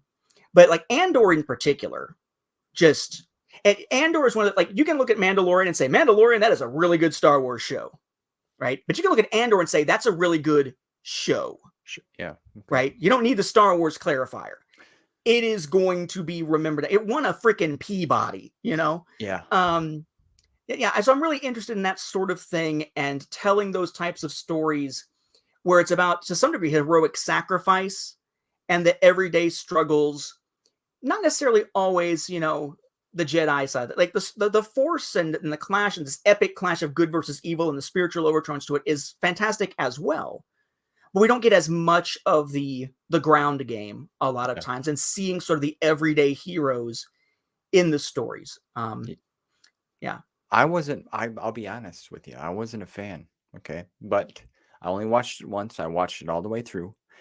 And I think the reason for that is, just with everything that's going on in the world and that's went on in the world, I was kind of hoping for a story to take me away. You know what I'm saying? That is true. Escapism, Andor is not. No, it's not. Now, that being said, I understand that that's a story that needs to be told. You follow me?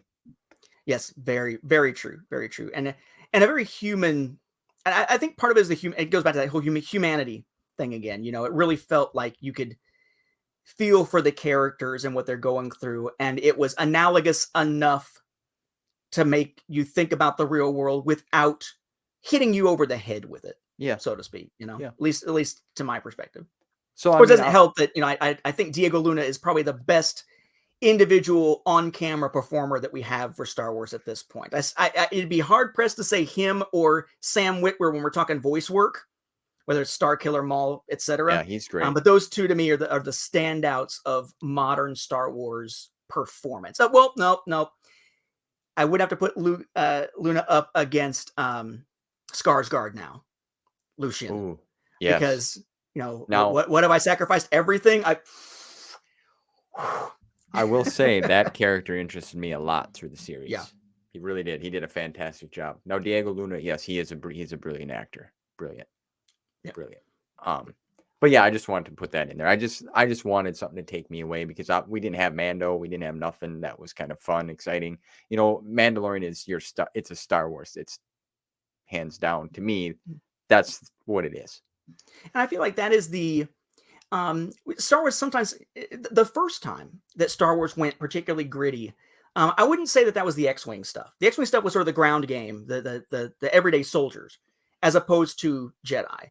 But when Star Wars really tried to go gritty, it really was around 99 to 2002-ish, when you have essentially Attack of the Clones and the Clone Wars era stuff sort of giving way to that, and the New Jedi Order, when the gloves were off. right? You can kill a main character as long as Lucas approves, kind of thing, with New Jedi Order. And it seems as though in that era, there was a similar feeling within fandom that Star Wars was feeling less and less like escapism. I don't know that it was necessarily related to the world around us, maybe after 9/11. But it seemed as though there was a point at which when Star Wars goes particularly dark and there aren't alternative stories in the universe being produced around the same time that are particularly light, when it feels like their big focus in publishing or storytelling is that darker aspect of stuff. It is an interesting window into Star Wars. It doesn't have that space fantasy feel, though, as much. It feels heavier to watch. Yeah. It feels more like you're watching, it feels less like you're watching rebels on a mission against the Empire. And this fantastic universe feels more like you're watching CBS's SEAL Team or something. Yeah, it's a different it's a different feel. And there's a place for that, I think, in Star Wars. That's actually where the impetus for that first Star Wars audio drama that I did, Second Strike, the impetus for that was to tell a dark Star Wars story, a gritty war drama type Star Wars story, because it really hadn't been done much at that point, if at all. And it was being produced and written before we saw Attack of the Clones, before we saw the launch of the Clone Wars. Yeah. It was the team I was working with, Clear Concrete Productions back in the day was what they called themselves. We're going to do a fan film called Prelude to Hope and wanted to do another one afterwards. So we wrote Second Strike. And then Prelude to Hope never saw the light of day. And we said, okay, well, we're going to take what was going to be another film and turn it into an audio drama. So by the time we did that, they were ramping up the darker stuff within Star Wars, but we really hadn't seen much of it at the time it was written. So I felt like that was somewhere we needed to go. So maybe that's just always been a part of, since early for me, a part of what I've wanted to see more of in Star Wars, more of that gritty realism alongside the fantasy stuff, not necessarily one or the other, but that there should be a broader picture. Yeah, I guess a clearer picture of the galaxy at large. Because before that, really, aside from X-Wing, a lot of the grittier stuff you really only saw when you saw the RPG, right? Where you would play a character designed to be just any rebel, right? Or any scoundrel out in the galaxy, because you couldn't be the main film characters in the role-playing game. You were creating these ones building up from scratch. On your own. Yeah.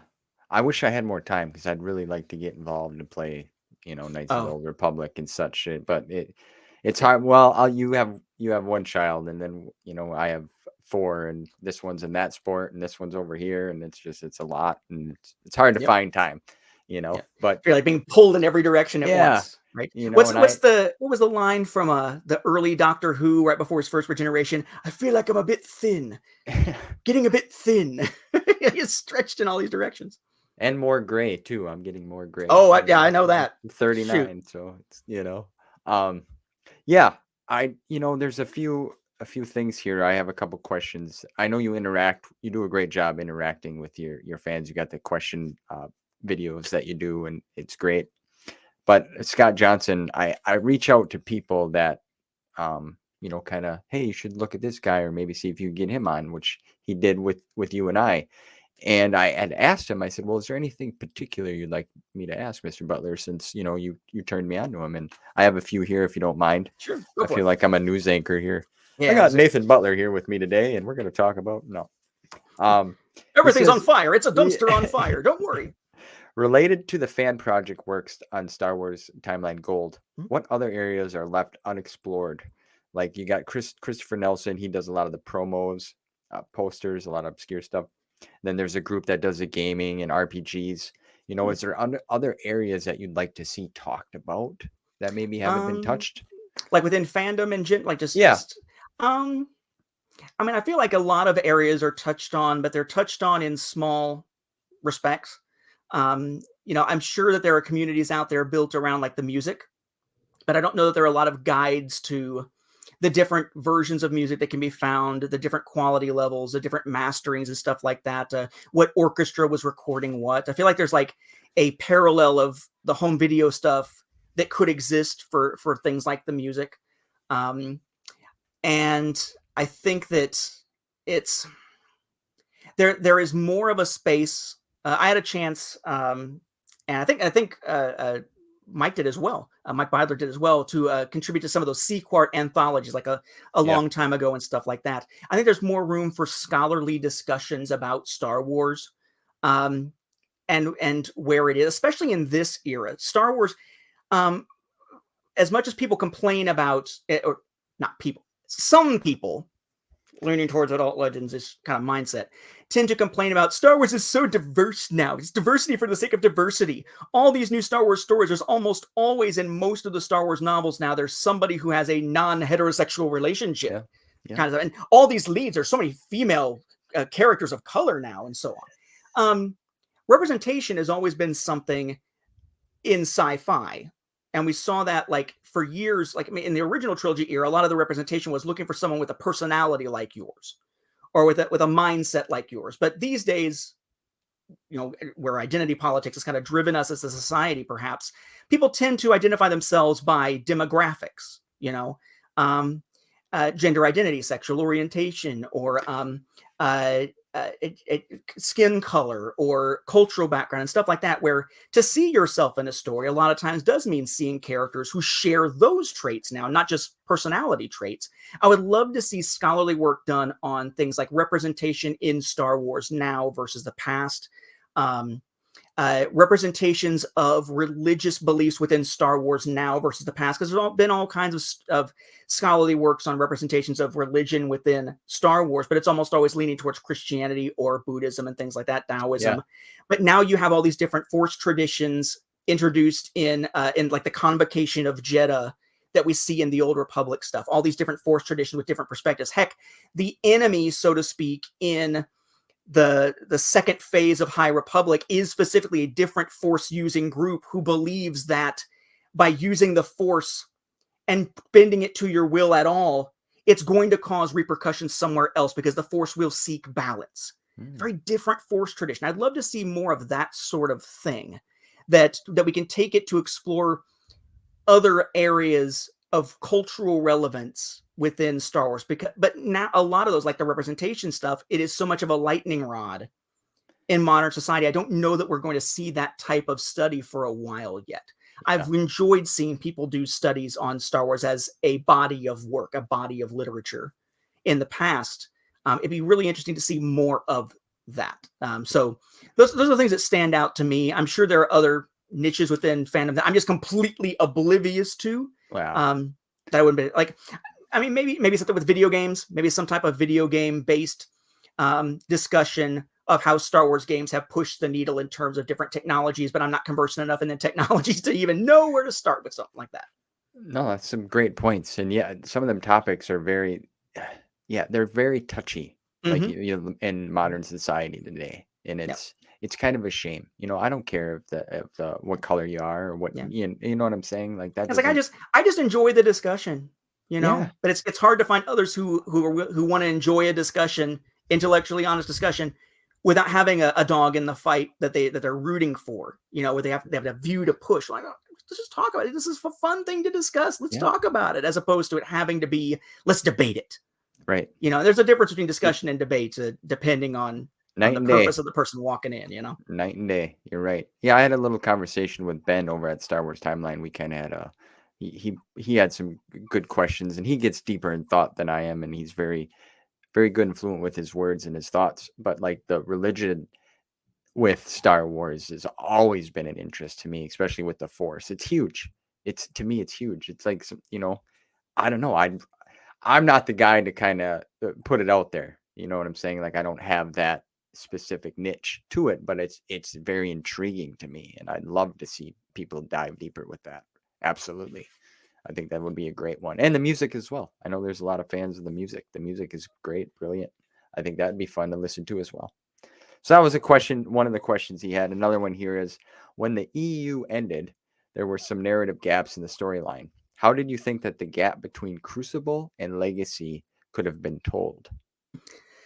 That would have been an interesting one to see. I feel like given when they were published, we weren't really going to see the gap filled probably, but it would have been nice to get like even if it was just a guide of some kind produced late in the game, like a new essential chronology or something like that, some kind of work that gave us a guide that managed to encompass a lot of those late published things in that continuity, that in doing so, knowing there wasn't anything else coming, could have filled in those gaps, even if it's just a few paragraphs here and there, like we saw in like the Essential Atlas, giving us some of the background of what could have led to the very different version of Mandalore that we saw in the Clone Wars than what we had believed it to be previously and stuff like that.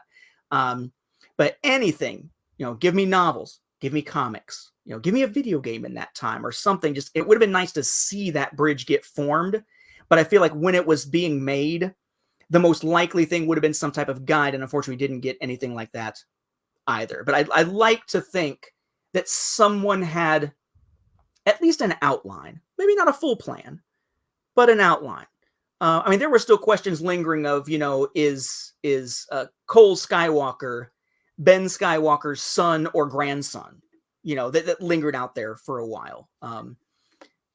But yeah, we never really got the opportunity, unfortunately. Got the full. See, I have not read all that way down into the timeline, so I'm not familiar with all. Let's say, obviously, I love Legacy. My son's named after Cade, so but it was nice. It was jump us 100 years or so, not a full 100 years, but jump us 100 years from a previous event that you're dating from, and then give us something just new. Give us new context to give us new stories. With some familiar beats, right? The whole Lucas thing about, it's music, it's poetry, it rhymes and all that. Yeah. Yeah, I know some of the storylines and things that have happened since obviously listening to other folks and their, and Cade's very popular, obviously. So yeah, that was just some of the stuff that he had thought he'd ask, and it's curious it's good to know. I appreciate your answers there. I know in a recent video of yours, we were talking too, that a lot of your podcast stuff isn't out there anymore, but you were talking about maybe putting together a best of. Yeah, I thought about going back and listening to some of the old stuff and finding like clips that might be interesting to put out. Just to hear some of the thoughts in context of the time, some of the more interesting conversations perhaps that were had. But that falls under the where is their time in the day kind of thing. Yeah. So maybe someday, maybe once my son's in school or something, and I can listen to those while I'm working and just be like, wait, that strikes my attention. Let me write that down to go back and grab that one. So maybe someday. I still have an archive of all of that stuff that I've done over the years sitting there. It'd just be a matter of going through the many files, hours worth of stuff to find it and finding, quality levels that I could even still work with, because those encoding levels for the old Chrono Radio stuff were designed to make it sound like you're listening to talk radio. It didn't need to be, 44, et cetera, et cetera. It just was not quite that quality level. Yeah. Well, still would be fun. Because of bandwidth, right? I mean, nobody was wanting to download back then podcast episodes that were, 100 plus megabytes for one episode. Take forever. How dare you? That's insane. Yeah. Especially back when you had to actually go and download it manually, because pod catching software, as they called it early, didn't exist, right? You couldn't just subscribe. I think it was Requiem of the Outcast, Rich Sigfrid's show, was, I believe, the first Star Wars podcast to actually use the really simple syndication, the RSS feeds with the XML file and everything to automatically download stuff. We were all just putting it up and saying, new episodes up, go to the website and download it. That was it. Well, would you ever reconsider coming back and doing like a talk show? Just for fun, nothing. I feel like that's where my vlog should come in, that I've long neglected on YouTube. The Voice of Reason or lack thereof vlog that mostly hasn't been used in a couple of years. The trick to me was always the trick with recording it. In a lot of ways, it came down to coordinating time with my son, with my wife, and everything. Even when it was just me trying to coordinate with Michael for Cloud City Casino or Mark for Star Wars Beyond the Films, that just became a very difficult thing to do. But I don't see it anytime in the future, but who knows? I mean, I feel like having my son with me all the time drastically shifted things, but eventually he will go to school, maybe not this next school year, but the following school year, and that will shift again. You never know what I'm going to turn myself to once I'm just driving myself nuts, sitting here by myself, wanting something to do, Yeah. That's what started this in the first place. Yeah. Well, hey, you're a very motivated person. I can see that. You're talented. You got a niche for it. It's great, man. I can't say, like, you're just kind of, I'm a little in awe with everything going through your list of things. It's like, wow, you really fandom busybody. Some stuff here. So. Let me ask you. A lot of it comes down to, it's all on the timeline. It's all in the Saga on Home Video. I wrote it down so I wouldn't have to remember, right? Best way to do it. Don't have to keep it all in here anymore, That's especially as I'm right. getting older. I'm like, huh? What's this? Yeah, I know. Me too. Especially Yeah, I with still leaving have the the toilet seat up. muscle memory to type Mithron Nurodo, right? Thrawn's original name. I can still do that, but ask me about certain stuff. I'm like, I think it vaguely took place around this time. Let me check my own timeline here. Yeah. The further you get away from doing it every day, it's like any other skill, right? The more that it diminishes a little bit. Well, I just want to say, putting Post-it notes on your television, that's some dedication. Yeah, okay? I wish I would have had a better way to do it, but I was like, I want to show where the aspect ratio is changing. So we're going to line up the Post-it notes, turn off the lights, and hopefully this will work. And it actually worked pretty well. I think it's episode 400 of from the Star Wars Home Video Library. It was literally me in my kitchen with a tripod with 2 different laser discs jumping back and forth to see how the aspect ratio was changing. It was ridiculous, but I felt it needed to be explained. And I couldn't explain it well without a visual aid. It just wasn't going to work. Well, you did it and you got it done. Let's just put it that way, right?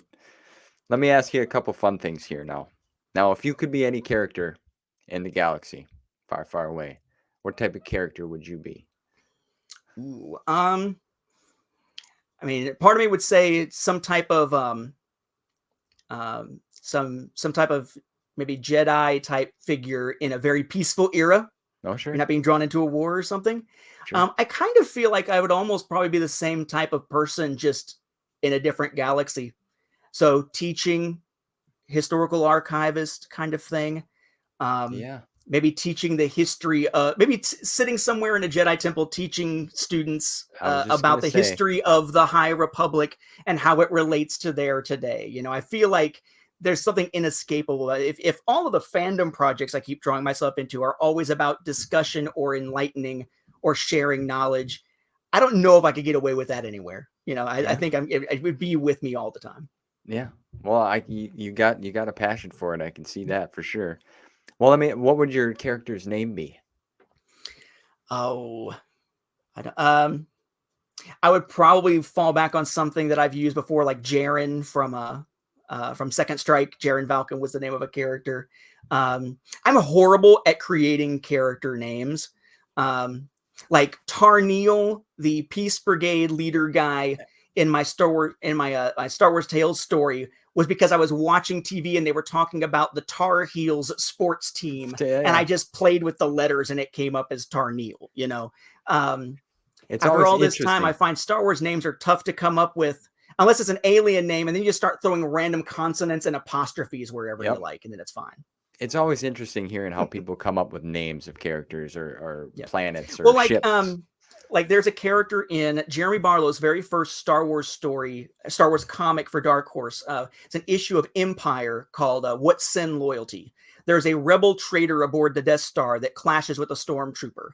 That traitor, that rebel spy, is Chrono Relt, named after my Chrono Radio, and Relt as in the last 4 letters of Butler backwards, because for whatever reason he decided to Tuckerize me, as they call it, in that issue before bringing me in to do the Tales story. But that's people are coming up with change parts of a name around, turn them backwards, use a random name generator. There's so many names in Star Wars now that finding something truly original takes some ridiculous level of thought. I feel like if someone were to be transmitted from the real world to the Star Wars universe, part of that process of like intake, like going through the border between universes, would have to be, and now we'll use a random name generator for you. Click, your name is a bunch of consonants and here's a vowel here and there. Don't worry about pronouncing it. We'll figure it out later. Continue. Don't worry. We'll have an audiobook someday of your adventure so we know how the hell to say your name.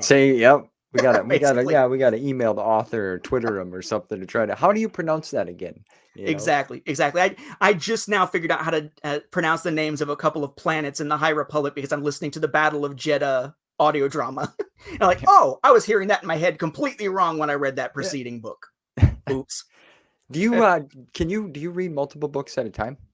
A lot of times it just depends. It depends on, especially if I'm trying to read something that's a physical book and I need the light to have it with me, and then I'm trying to read something else digitally. That's a little more convenient. I might be bouncing back and forth between stuff, or might be bouncing back and forth between I'm reading this Star Wars thing and this non-Star Wars thing at the same time. It depends, but I think I do it a lot more now than I used to. I do a lot more. Used to just like barrel into something and just laser focus on reading that one thing. But now it's just more what's most convenient. Yeah, you mentioned Wheel of Time, and I've been really wanting to read that, but it's like I'm just like tunnel vision It's with enormous. Star Wars. It is amazing. It is excellent. It is enormous.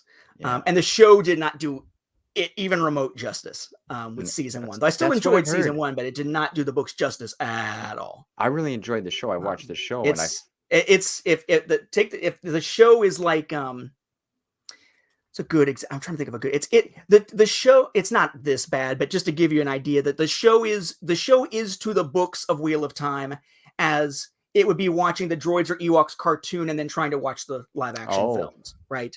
Okay. It's not that big of a stretch, but it's close. It's trying to do something on TV and having to tweak it for different audience perspectives.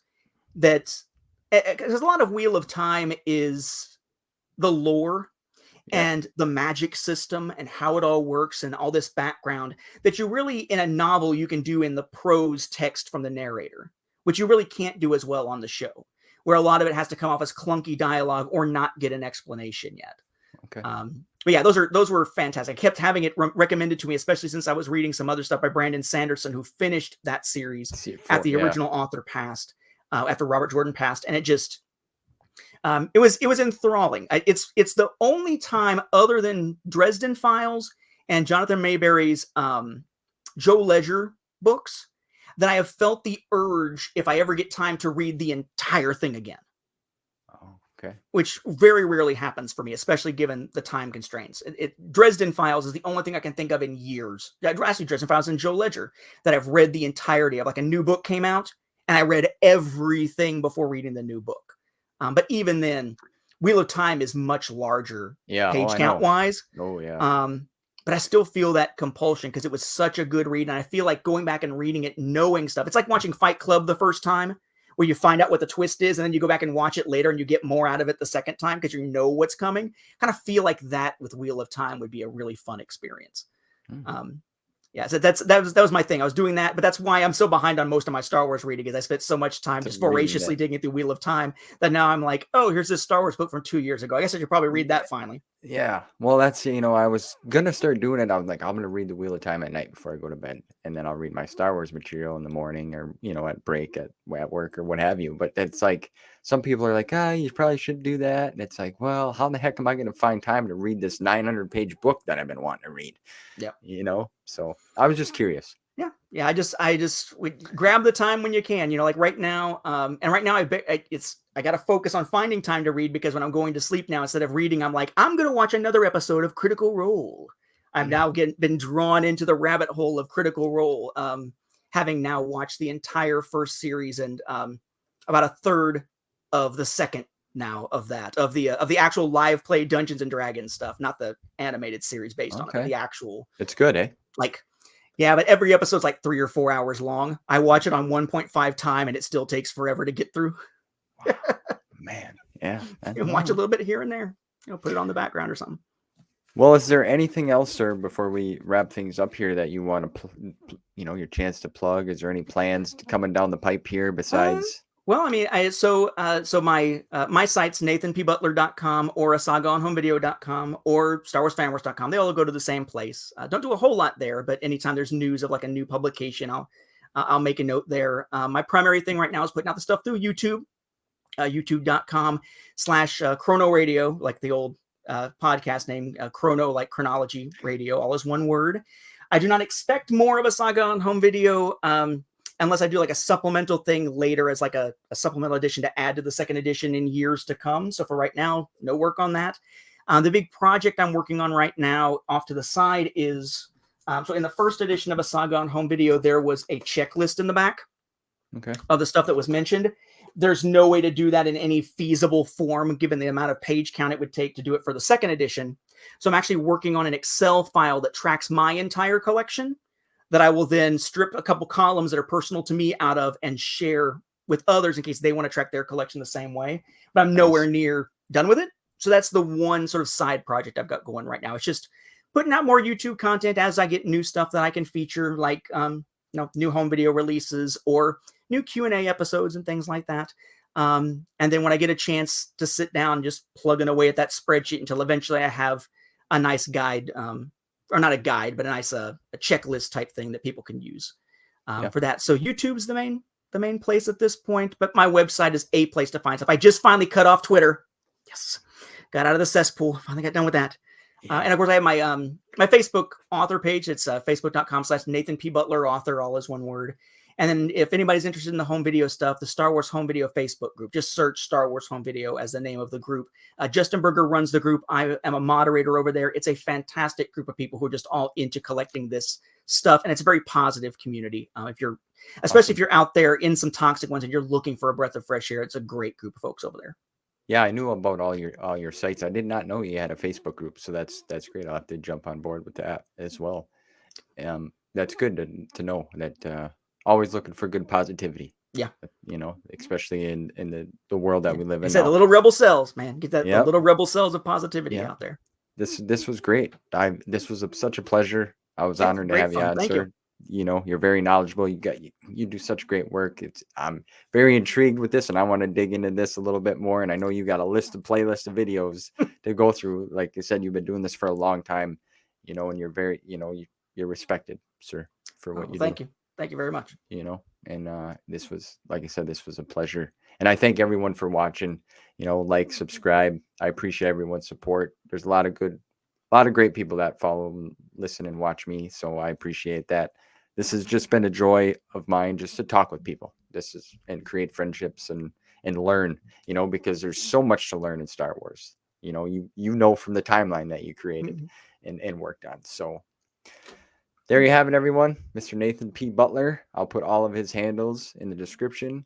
I'll do my best to timestamp this too. I've been working on that, so it's a lot easier for people to click on certain parts. And just want to say Happy Mother's Day again to all the moms, especially my wife, my mother, and my grandmother. And until next time, see you guys soon.